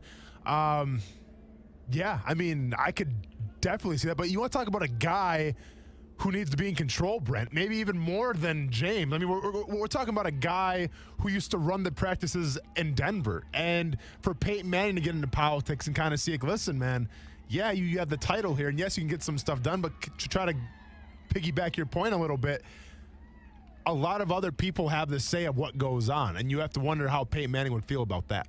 Yeah, I think all these guys probably, now that we talk about it, probably fall in that category. Yeah. But how about, let's go closer to home. Okay. And how about Calais Campbell, the mayor of Saxonville? I mean, it already fits in the title, right? Already the title. But here's what's interesting about a guy like Calais. So measured and so much the gentle giant and so well received and nice and beloved and all those things. I think sometimes we almost forget about his competitive nature, that ability to get mad and angry. It's like, oh, Calais doesn't get mad. Oh, you bet he gets mad out on that field, you know? Yeah. How competitive he is to be in the position he is. But I do go back to the measured nature of him, the smile, the gentle giant, the ability to listen, interact with people. Man, those seem like some good qualities. And by the way, he's done so many great things already in our city of Jacksonville, back in his hometown of Denver, in Arizona, and he'll probably do more even in Baltimore now. Well, I actually think a political office of some kind would fit him, and he'd be excellent at it. I wholeheartedly agree with you, Brent. And to me, the biggest selling point of Calais Campbell being great in politics was the fact last year when everything was hitting the fan, when you had story after story come out that put the Jaguars in the bad light, Calais Campbell was that constant, right? He was the guy, he was the guiding light that seemed to remain professional through everything, right? And it was just about business and football to him. And I think in politics, that's what you have to do sometimes, all right? It's not going to always be sunshine and rainbows. There's going to be some hard things. You have to make some hard decisions, and people are going to be coming for you. And I think Calais Campbell's ability to stay cool, to stay calm, to stay collected, and kind of remain to who he is as a constant professional would benefit him a lot in politics. Yeah, interesting. So I think it's a hard one to figure out. We had a response. Jay Beasy says Chris Conley, given his recent accolades and discussion and kind of taking charge in the Black Lives Matter movement. Yeah, it's a great call. Great call. call. And a boy, very articulate, smart man.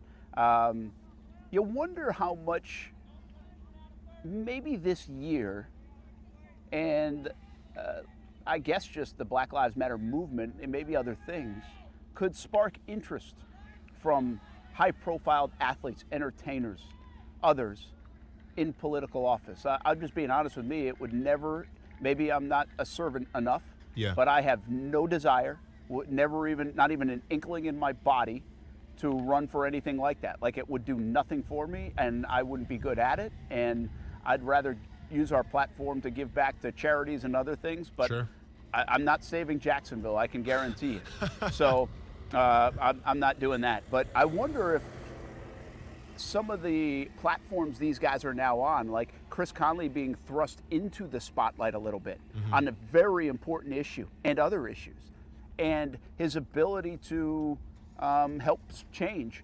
motivates and kind of brings a liking to that line of work for someone like him or others.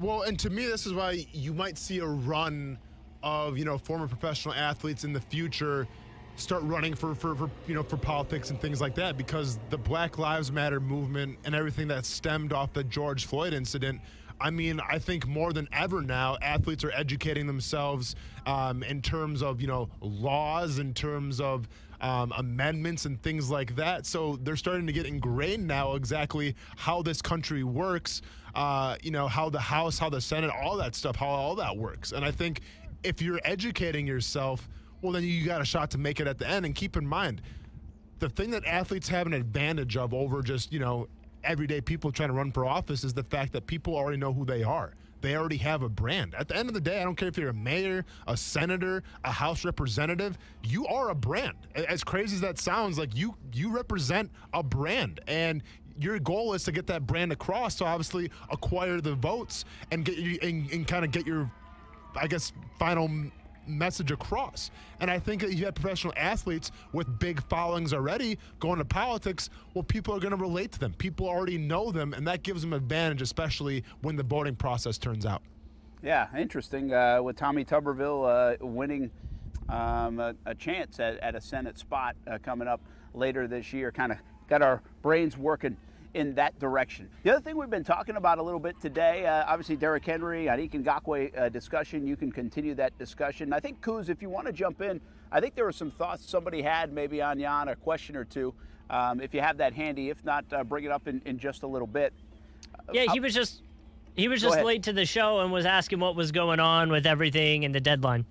Okay, so that's a good call. We'll give an update here as we should.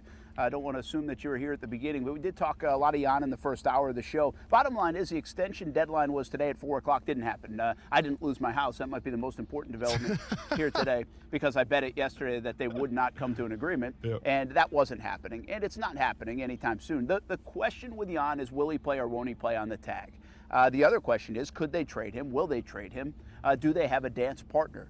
Well, no doubt coming from Jan's camp today, that to the Schefters and Pelliceros of the world, the national guys, that they've had contract talks with other teams. They've had discussions and trade possibilities brought to the Jaguars. None of them have sufficed the Jags in what they're looking for.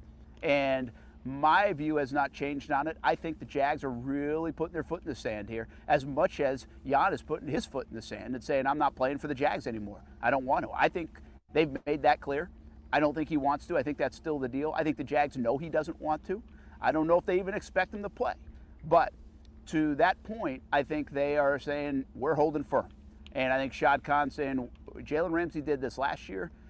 We are not the place that if you want a ticket out of town, we're going to just hand it to you. Go get us some big-time compensation. If it makes sense from a business standpoint, we'll do it.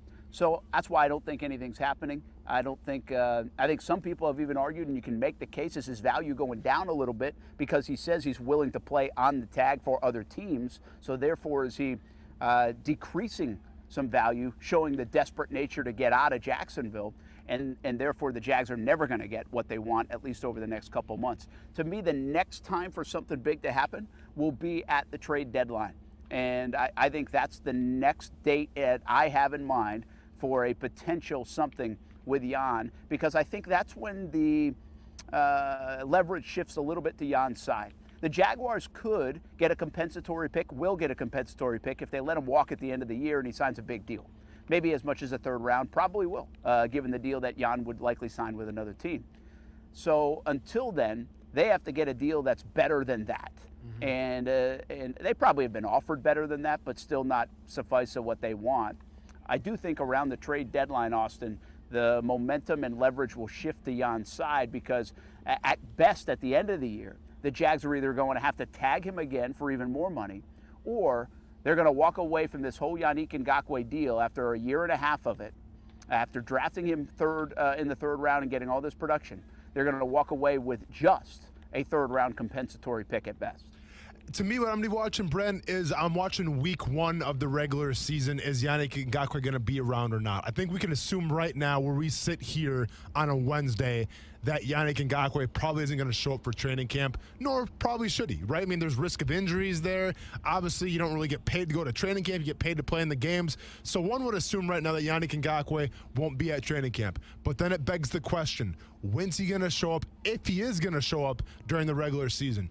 That's when we start talking about him turning down some millions and millions and millions of dollars, and it starts to show where are his priorities right now. Does he want to make the money? Does he want to stick to his guns, stay true to who he is? What is the price tag for him to do that? So that's what I'm going to be watching is week 1, will Yannick Ngakoue be on the Jaguars roster or not? Then obviously, as it progresses, if it's like a Melvin Gordon situation, he sits out a couple weeks. Will Yannick Ngakoue go up until the trade deadline, then come back? We'll see. I do think in the big money talks of all this, Jan got a little bit of a boost yesterday and today with the Myles Garrett deal, 5 years, $125 million. He's not getting that kind of deal, but at least he gets maybe a bump up in the value of the defensive end position, where over this last offseason, we feel like we've seen it decrease to a degree with Jadeveon Clowney still a free agent. And by the way, that's another piece of this. You can go trade for Jan and trade something away, or you could just go try to sign Jadeveon Clowney. Now, he's been very picky at what teams he wants to go to, but it's another piece of the puzzle out there when it comes to the Yannick Ngakoue situation. Totally off the topic, well, a little bit on the topic of Myles Garrett. Field Yates just tweeted this in the last half hour. How about this, Austin? A wild stat. The Browns made a total of 12 first-round picks between 2011 and 2017. 12 of them. Okay. Myles Garrett just became the first of those 12 players to sign a second contract with the team. Well, listen, I say it all the time. You have to bring in the talent and draft it and then re-sign it. There is a reason why the Cleveland Browns for the past decade and a half have been considered the factory of sadness. That stat right there proves it. Absolutely. What a wild stat that certainly is. Hey, this from Kendall Rogers, by the way, who writes for D1 Baseball. And if you're a baseball fan at all in the college ranks, this may be good news. The NCAA Division I Council has passed legislation effective August 1st that would allow teams to give need-based merit aid without it counting against a program's scholarship total. This is big news for college baseball. So need-based merit aid without it counting against a program's scholarship total. So that's interesting. Can you kind of... I mean, I guess I'm not really getting what that exactly means here. Well, I feel like they can help them out, kind of like they would with, maybe some scholarship aid based on income in a family's home. Okay. But it wouldn't fall under the line of scholarship. It's basically financial aid instead. Gotcha. Okay. And so that's the way I'm reading this, and I'm not in tune with a lot of the legalese of it. But you got to remember now, college baseball, I think, has 11.7 or 11.8 scholarships. That's it. Yeah. That's it. It's not a lot. That's why I always joke around, like we're here at a travel ball tournament. If you're doing this with the idea of getting a scholarship, well, that's great. I mean, if you think, but you might as well saved all your money and just pay for college, because there's only 11.7 of them, and even the great players only get 50% scholarship. Heck, 30% scholarship to a university on a baseball deal is a pretty good one. Dang, so yeah. It's not a lot of money to go around. These aren't football scholarships and basketball scholarships when it comes to baseball. So. But it's interesting news that they could give some financial aid, not count against. Other news, the NCAA Division I Council also asked the Student Athlete Experience Committee to review financial aid rules, roster numbers in each sport, and average equivalencies in each sport. That's a lot of big words. So in essence, more changes could be on the way for good in college baseball. The bottom line is here, it sounds like to me, they could do some things that will complement the limited number of scholarships that are already available. And what I don't know if this is directly, and it sounds like it is, directly impacted to the coronavirus, COVID-19, and last spring, the baseball season's getting cut short, and more people being on the rosters, because that's a big concern with spring sports, not just baseball, but spring sports is some of these kids that said, hey, yeah, I want to go back. I want to go get that extra year of eligibility because you're giving it to me back. Well, what about the kids that were coming in as freshmen? You know, what about the added players now on the rosters? What are you doing scholarship-based? Remember, we had Nick Morrow on from UNF, the Associate Athletic Director for the Ospreys, and he had mentioned at the time, and by the way, this was months ago, so this could have changed in time, but they had a certain amount of student athletes that this fell under, and they were going to honor those scholarships. They were going to find a way in their budget to honor those scholarships. Well, not every school was doing that. And so maybe this financial aid helps supplement, complement, and kind of fix some of the math involved on some of these rosters, maybe not just in baseball, but some of the other spring sports. Well, and listen, at the end of the day, it's taking care of the student athletes, right? And that's what I'm all about, right? Me too. Is that you're showing that you have the student athletes back right now. Listen, I understand times are tough. This COVID-19 pandemic, it's, me and Coach actually talking about it during the break, man. Just everything is just, it's a crap show, let's just say. I'm trying to follow FCC guidelines here, but it's just been crazy, right? And there's an amount of stress that gets added when you're a student athlete at a university.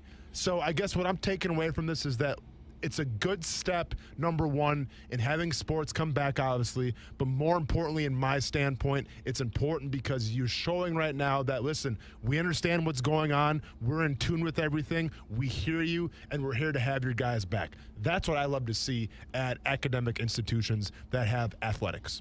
Yeah, and especially given these uncertain times. I mean, again, we follow along in football and baseball and basketball and others in the high school world. The class of 2021 and 2022, it's going to be really interesting for those guys because of the scholarship numbers. And this stuff might help that a little bit. Maybe add to the rosters, but at least continue to offer more money and give these kids an opportunity to go play in college and get an education as well. The pandemic looks like it's going to impact the 2021-22 class more than anybody else. I think we're already seeing it in some sports, but especially those spring sports, that's what it's going to impact. So maybe this helps along the way. Before we take a time out and head to break, we already talked about some of the young players in the NBA to keep an eye on. The stars of tomorrow, and we really said Ja Morant, Luka is on the list as well. Zion Williamson certainly on the list. And we mentioned some other names. What about baseball and some of the young talent in baseball?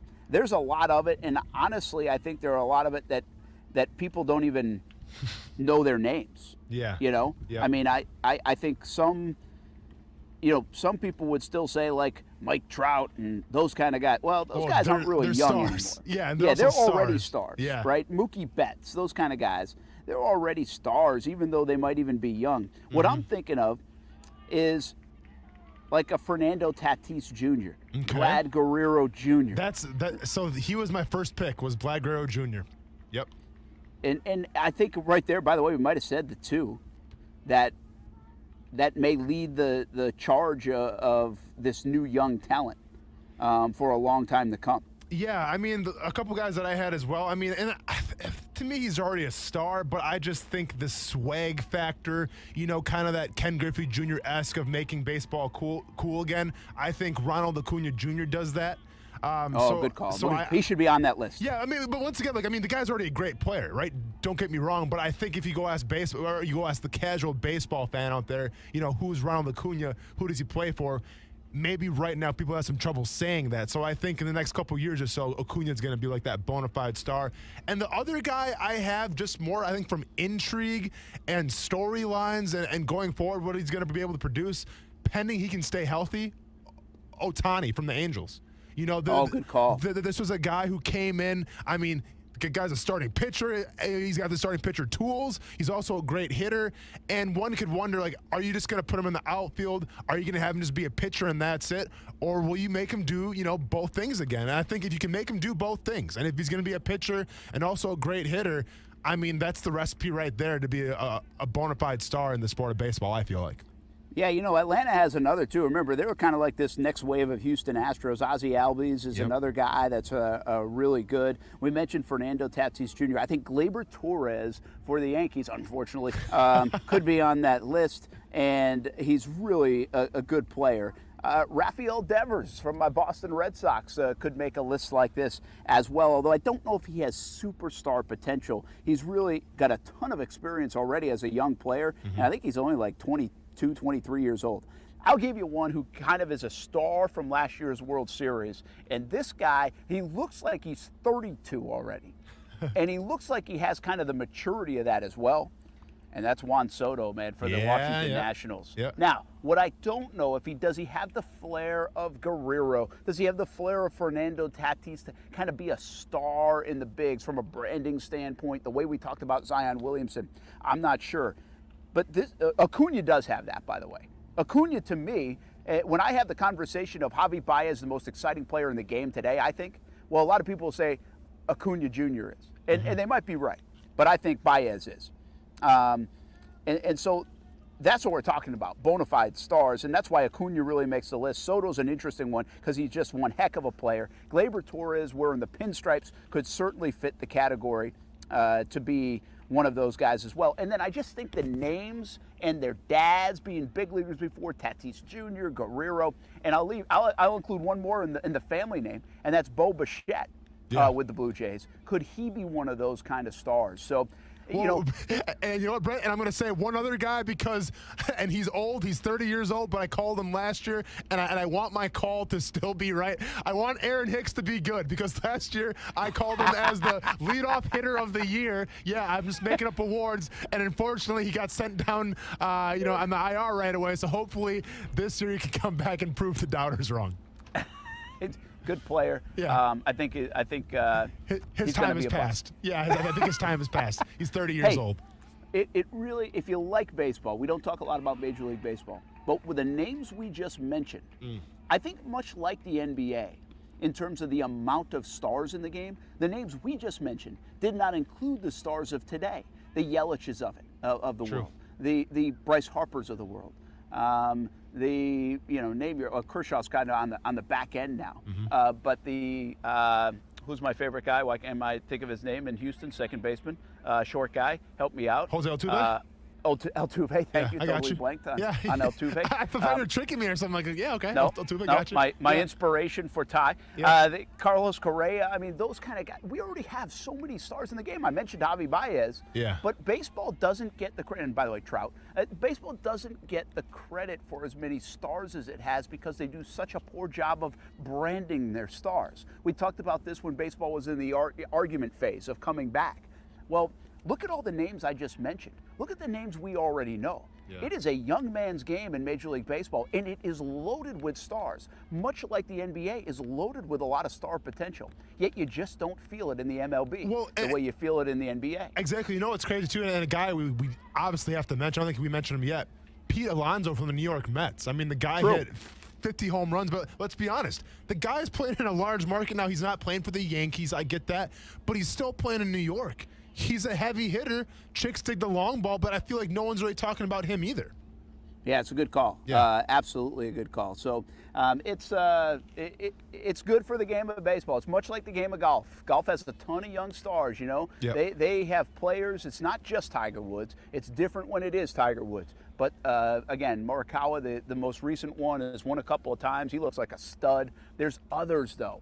It's a really good hands right now, the game of golf. I think the game of baseball. I think the NBA. And we're going to have this conversation with the NFL, although I think it's very limited. I think it's easy. It's Lamar Jackson. It's Patrick Mahomes. We can name other guys, but it's those two guys, and that's where the list starts.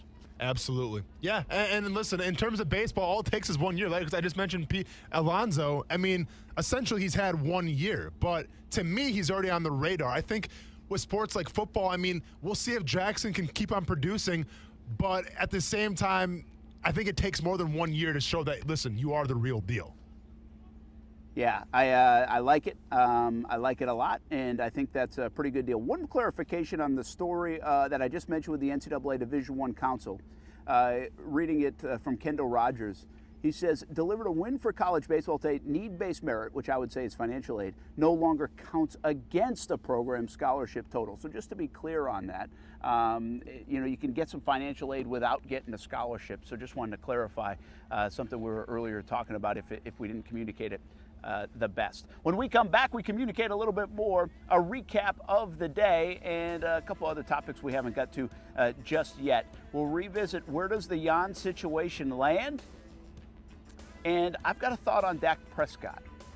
Yeah, it's a little bit of a hypothetical, but I'm going to ask it anyway.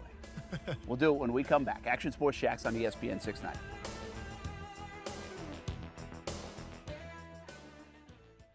Action Sports Jacks with Brent Martineau on ESPN 690 is brought to you by Best Bet Jacksonville and Orange Park.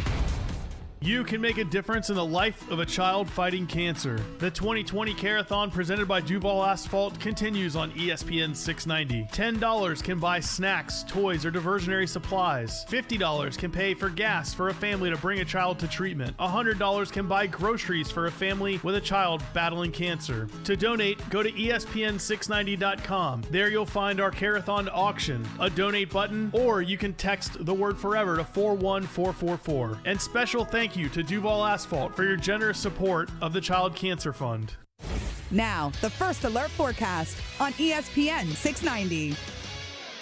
A few scattered, mainly inland showers and storms through early this evening, clearing out overnight, dropping into low to mid-70s. Partly sunny with an isolated shower tomorrow, but mostly dry. A Thursday high 92, and Friday a brief shower near the beaches in the morning. Then a few inland afternoon showers and storms with a high of 91. From the First Alert Weather Center, I'm Action News Jax Chief Meteorologist Mike Burrish. The Weather Center is brought to you by Beards Diamonds, where you can save 20% off store-wide during the summer super sale this weekend. Are you afraid of the IRS because you have unfiled or unpaid taxes? Most don't realize that having unfiled federal taxes is a misdemeanor punishable by up to 1 year in jail for each unfiled return. With the IRS, it's never a question of if they'll come, but when. We are J. David Tax Law, a local firm right here in Jacksonville. Your first step to IRS protection is our no-cost consultation. We take the time to go through your specific tax problem step by step. At J. David Tax Law, only highly experienced tax attorneys will represent you. Our fee payment plans are affordable for everyone. Call today for a no-cost consultation at 904-606-0009. That's 904-606-0009. Or find us on the web at jdavidtaxlaw.com. Peace of mind is only a click or phone call away.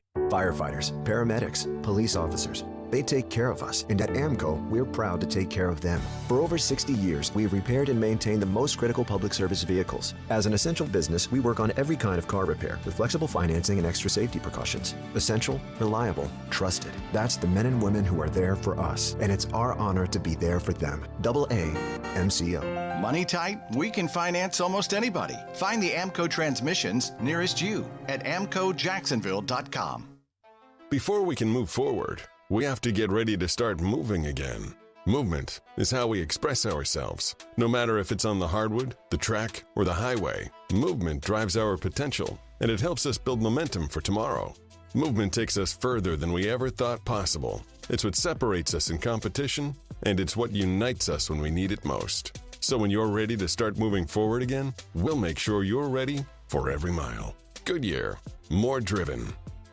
It's time for some straight talk. Even though most live sports are on hold now, big wireless companies haven't stopped playing games. They're always trying to lock you into overpriced contracts. With Straight Talk Wireless, there are no contracts. It runs on America's best networks, same as the big carriers, for up to 50% less. $45 a month gets you the unlimited plan with 25 gigs of high-speed data, then 2G. You might miss sports, but don't play games, you'll lose. Straight Talk Wireless. No contracts, no compromise. Savings may vary. See terms and conditions at straighttalk.com.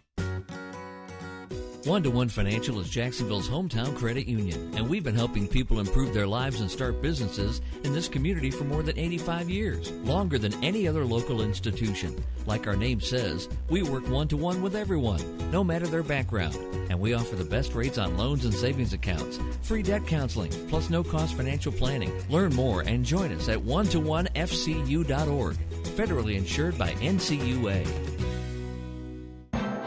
As the major nonprofit safety net organization in Nassau County, Barnabas Center has been on the front lines throughout the pandemic, providing critical assistance to those in need of food, financial assistance, medical and dental care, and mental health services. Barnabas thanks its many supporters that have given hope to thousands of struggling individuals and families. For information and to support Barnabas, visit barnabasnassau.org. That's barnabasnassau.org. As you get back to business, small things can make a big difference, like marking safe distances with floor tape and posting reminders to wash hands. As always, Grainger is here to help, offering supplies and solutions for every industry. Free access to product specialists, 24/7 support, safety recovery guides, and more. It's part of our commitment to help you adapt and recover in these challenging times. Call, click Grainger.com, or just stop by. Grainger, for the ones who get it done. This message is brought to you by Community First Credit Union. Stop for a minute. Take a breath. Jacksonville is going to be just fine. For our businesses, our schools, our neighborhoods, our beaches, our lives.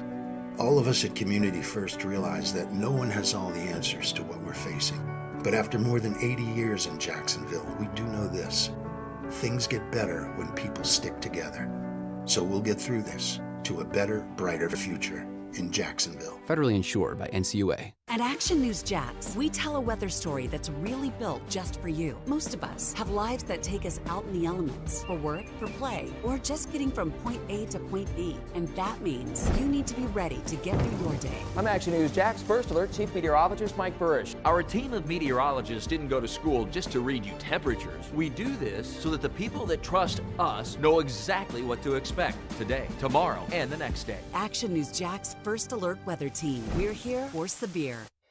If you're sick and tired of being sick and tired and school just isn't for you, earn while you learn by enrolling in the Clara White Mission Workforce Training, designed for 16 to 24-year-olds and no experience necessary. National certifications include culinary arts, OSHA, HAZWOPER, forklifting, environmental training, and more. These programs are customized for low income and disadvantaged. Make your way to the Clara White Mission Training Center at 613 West Ashley Street. Call 904-354-4162 or visit clarawhitemission.org. Men, are the effects of hypertension, diabetes, or prostate cancer preventing you from having a satisfying love life? In just one visit, the doctors at Prime Men's Medical Center can help you overcome ED or PE to regain your confidence and have you last longer in the bedroom. Name brand pills don't work for many men and can have serious side effects. The highly skilled physicians at Prime Men's Medical Center provide custom blended medications that are safe, effective, and work immediately, regardless of your medical history or age. You'll see results on your first visit, guaranteed, or your consultation is free. So if you have problems in the bedroom, call now for a private consultation. One call, one visit, one simple solution to regain your love life. Call Prime Men's Medical Center now at 904-206-8105. 904-206-8105. That's 904-206-8105.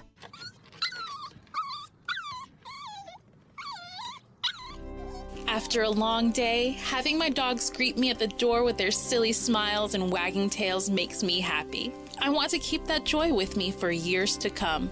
That's why I trust Forever Vets Animal Hospital to keep my pets healthy. Forever Vets was voted 2019's best vet in Jacksonville Magazine's Readers Poll, and it's easy to see why. The affordable wellness plans are tailored to meet all of your pet's changing needs as they grow. Open 7 days a week, Forever Vets friendly staff is available to treat you and your pet with care. They combine extended hours with online booking to allow you to give your pet quality care while accommodating your schedule. Go online to forevervets.com to find which of their 9 locations is nearest you. And don't forget their newest location in Bartram Market. Forever Vets Animal Hospital, keeping your pets happy and healthy forever.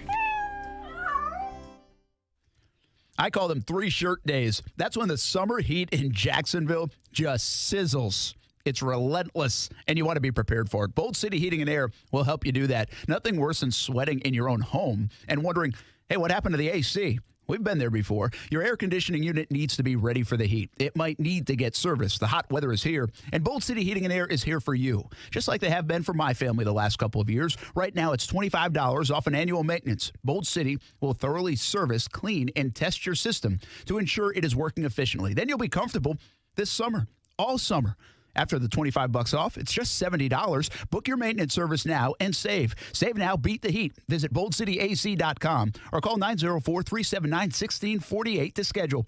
Mirza and his staff are ready to take care of you and your family. Be bold and beat the heat and make it a one-shirt day, even in the summer heat. Go to boldcityac.com. Okay, boss, here's the house. Been watching it all week. And you're sure it only has a big blue alarm system? Yep. That means we should have all the time we need. Yeah, still can't believe Big Blue Alarm is allowing their employees to monitor alarm systems while they're working from home. Yeah, let's see, how many times do I get distracted when I'm at my house? Right? Let's just hope the Big Blue operator monitoring this house just started binge-watching a TV show. Meanwhile, right across the street, Safe Touch is still as steady as can be with the fastest guaranteed response time anywhere. And that is why we're standing on the outside of the house with the Big Blue Alarm. Just following the Crooks of Us motto, stay away from Safe Touch houses. Yeah. All right, let's get busy. Crooks know to stay away from Safe Touch houses. Hi, I'm Lester Jackson, president of Safe Touch Security Systems. No one beats our technology or our price. Call Safe Touch today at 888-723-8682 or go to safetouch.com. State license number EF233. You can make a difference in the life of a child fighting cancer. The 2020 Carathon presented by Duval Asphalt continues on ESPN 690. $10 can buy snacks, toys, or diversionary supplies. $50 can pay for gas for a family to bring a child to treatment. $100 can buy groceries for a family with a child battling cancer. To donate, go to ESPN690.com. There you'll find our Carathon auction, a donate button, or you can text the word forever to 41444. And special thank you to Duval Asphalt for your generous support of the Child Cancer Fund. Hey everybody, this is Brent Martineau from Action Sports Jacks on ESPN 690. Hope you catch the show Monday through Friday from 3 p.m. until 6 p.m. But if you can't catch it, or if you want to go back and listen again, check out the Action Sports Jacks on ESPN 690 podcast. Just search ESPN 690 in your podcast app. Brent Martineau. You see him every day on CBS 47, Fox 30, Action Sports Jack. Austin Lane. He's a former Jag star and current MMA fighter. Broadcasting live from the Anajar and Levine studio. This is Action Sports Jacks on ESPN 690 and ESPN690.com. Just a friendly reminder, we are in the midst of 2020 Carathon presented by Duval Asphalt. Hopefully you've been able to get involved and help us out, help support the Child Cancer Fund. You can go to childcancerfund.org. You can also go to ESPN690.com to get more information and bid on some silent auction items. Plus, you could text the word forever to 41444. Help Cox Media Group and Child Cancer Fund this week, 2020 Carathon. Brent Martineau, Austin Lane, Coos, back on a Wednesday. Action Sports Jacks on ESPN 690. All right, the Madden ratings are out. We've talked a little bit about this week, but they're out for the Jaguars players. And oh my goodness, when will the quarterback be second on the list and not the kicker? Yeah, hopefully after this season. Obviously, it's never a good look when your kicker is the second best player on your roster. I think the Jaguars were, 78 overall on Madden this year? Yes, 78. 78 overall. Yeah, I mean, and listen, and surprising, I understand right now the whole national attention on Gardner Minshew. Is he really going to be the guy going forward or not? But if I'm not mistaken, I think Minshew was like a 70 overall. 70. Which in my standpoint is a little disrespectful if you ask me. Guarantee you Kyler Murray's like 89. Guarantee. I mean, well, probably, yeah. And I'm sure that the Cardinals are probably ranked a little better than the Jaguars overall. But I was honestly shocked to see Gardner Minshew at 70. Yeah, that's a little low for Minshew. How about the one thing that's really got my attention this offseason is either finally or for whatever reason, the love that Brandon Linder is getting nationally. Yeah. He got an 87. He leads the way for this team. Brandon Linder, over these last few years, at times people have questioned, obviously, the durability, and that has been a sincere question. But they've even questioned his play in the contract.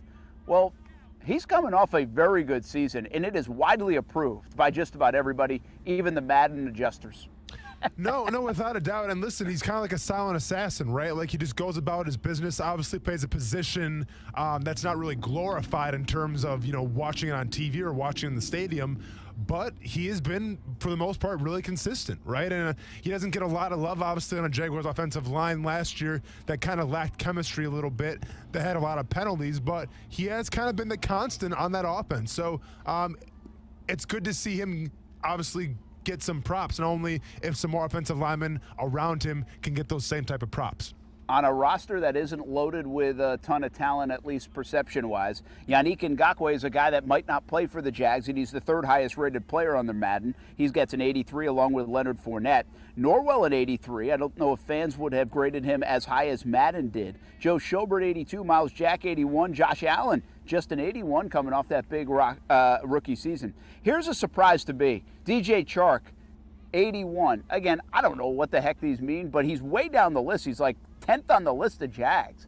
And he's the Pro Bowl after a wide receiver after a big year in year number 2. Not as much respect and love as I thought for DJ. Well, listen, in terms of these rankings, I mean, there is no science to it. For whatever reason, J.J. Watt is a 98. Go ahead and tell me that one. How does that work? Apparently, they don't do drug testing at EA Sports. It is what it is. So I think that Madden's kind of treating the Jacksonville Jaguars a lot like the national media does. Yeah, we're going to give them a little inkling of our time, but we're not going to put our full-fledged effort into it. And obviously, DJ Chark getting ranked what he was shows you that. I would also say Jawan Taylor ranked as a 70. They didn't watch closely enough to see. Now, he did have some penalties, but when he wasn't getting penalized, he was a really good football player for the Jacksonville Jaguars. C.J. Henderson, 76, actually is tied with Jeff Okudah on the rookie scale of cornerback. So a little promise there for C.J. Henderson. Well, that's your Madden ratings. I didn't go through every one of them, but some interesting thoughts from Madden on the Jacksonville Jaguars roster. I've got an interesting hypothetical, okay? And humor me for a bit. And I hope this doesn't happen because I believe in Gardner Minshew, and I think Minshew's going to be way better than a lot of other people think. I'd have him rated higher than a 70 on Madden. But let's just say Minshew plays okay, pedestrian. And really not, when I say okay, that means like not really that good, not good enough. So the question still remained about quarterback next year. They go 5-11. Heck, you can go 4-12 and still pick like 8th in the draft. So they're not high enough to go get Trevor Lawrence, not high enough to go get a Justin Fields. You could go invest in a young quarterback. Well, now we see over there in Dallas that Dak Prescott and Dallas look like they might be at odds. They can't come to an extension. Is that a sign of disrespect? He's going to play on the tag for $31 million, and then we'll see what happens after that. If he is a free agent in 2021, and what I told you happens, Jags are 4-12, 5-11, pick 8th, but can't get Lawrence or can't get Fields, would you consider making a run at Dak Prescott for big dollars and make him your franchise quarterback? If you had the 8th pick of the draft?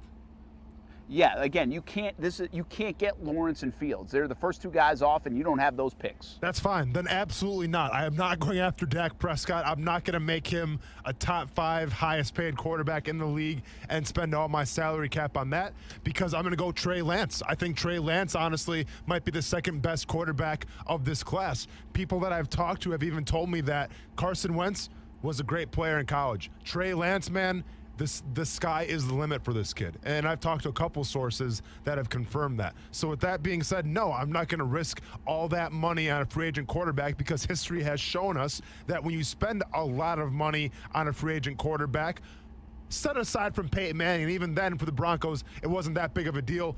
But history has shown us when you spend all that money on a free agent quarterback, bring him to a new team, it never works out. So go ahead and I'll take my chances with Trey Lance out of North Dakota State, and I'll see you at the Super Bowl in a couple years. I like it. I like the confidence in the young man. Yeah. From up there in the Dakotas. Here's the thing.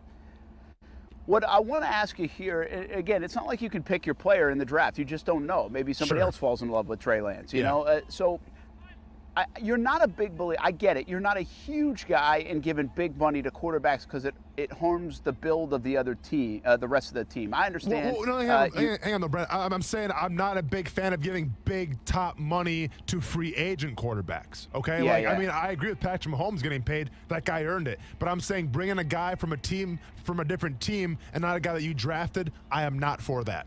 Okay, so really you're answering my question, though. So you think Dak Prescott's a pretty good player, maybe a good fit at other places, but you're not head over heels enough to say, oh man, I wish he was on my team. I got my guy now. I mean, for a franchise who hasn't had a quarterback, who can't identify a quarterback, you got a guy out there you could go get in Dak Prescott. You're like, yeah, now I'll take my chance on one of these young guys. No, absolutely. And listen, I wouldn't bring Dak Prescott in for the money that he wants on a free agent deal, but at the same time, I'm not naive to what's going on right now in Dallas. If you're Jerry Jones, it would be idiotic not to give Dak Prescott a new contract. You drafted him for a reason. You brought him up in the system. He's had success there. And you got to ask yourself, if you're not willing to pay the most important position on that field, what kind of message are you sending to your locker room? Simple as that. So if I'm Jerry Jones, I'm definitely cutting the check. But if I'm the Jacksonville Jaguars in need of a new quarterback, I'm not turning Dak Prescott's way. What do you think happens with him and the Cowboys? Do you think he ends up staying the Dallas Cowboys some way, shape, or form, for a long time to come? Man, I think for the good of the Dallas Cowboys, they're hoping that he stays. I'm going to be honest, though, man, and I don't know Dak Prescott personally. I know he's from Mississippi State. Go and ring that cowbell real quick. Atta baby. You better believe it. But if you're Dak Prescott right now, how could you not be ticked off?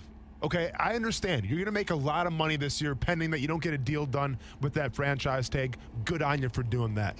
But I'm just saying, when you're the quarterback of the Dallas Cowboys, quote-unquote America's team, and you watch your teammates Ezekiel Elliott get paid before you watch Amari Cooper, who was traded from Oakland, they didn't even draft. They had zero plans for Amari Cooper. You watch him get paid before you, and now you watch Jerry Jones disrespect you by not getting a new contract.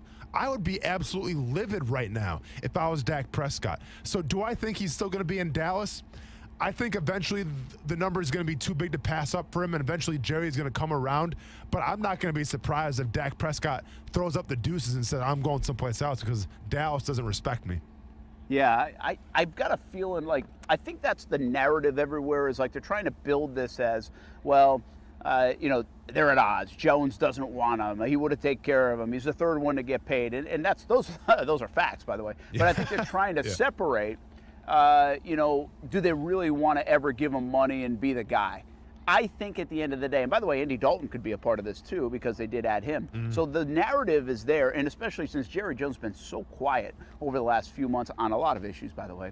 I just have a feeling at the end of the day, they're going to come up with what they need to come up with to keep Dak Prescott, rather than the alternative of taking a chance in the draft or whatever it be, or riding with Dalton, as they sit, because they might be drafting, who knows, if they have a halfway decent season, 22nd, They're not going to be in a position to go get their next franchise quarterback, one that they can say, oh yeah, this is our guy, let's start building around him. No, they just gave all this money to Elliott. They gave all this money to Cooper. They've given money to other guys on defense. They need to win.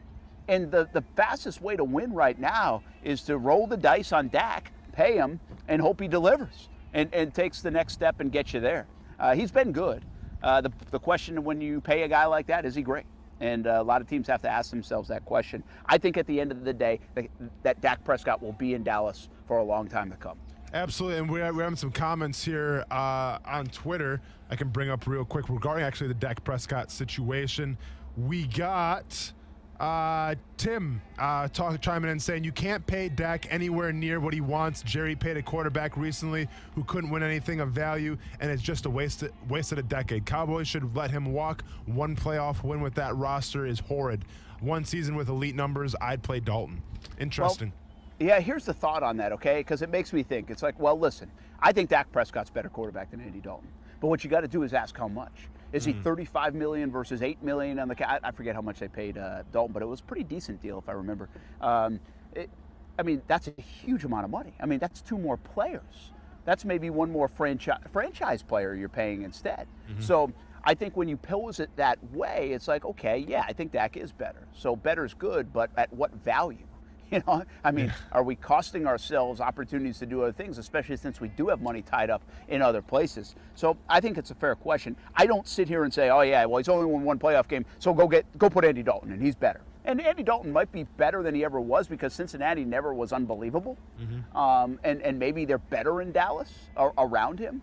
But I still am not riding with Andy Dalton to the promised land. If you want to win and win big, I think your best route there is Dak Prescott.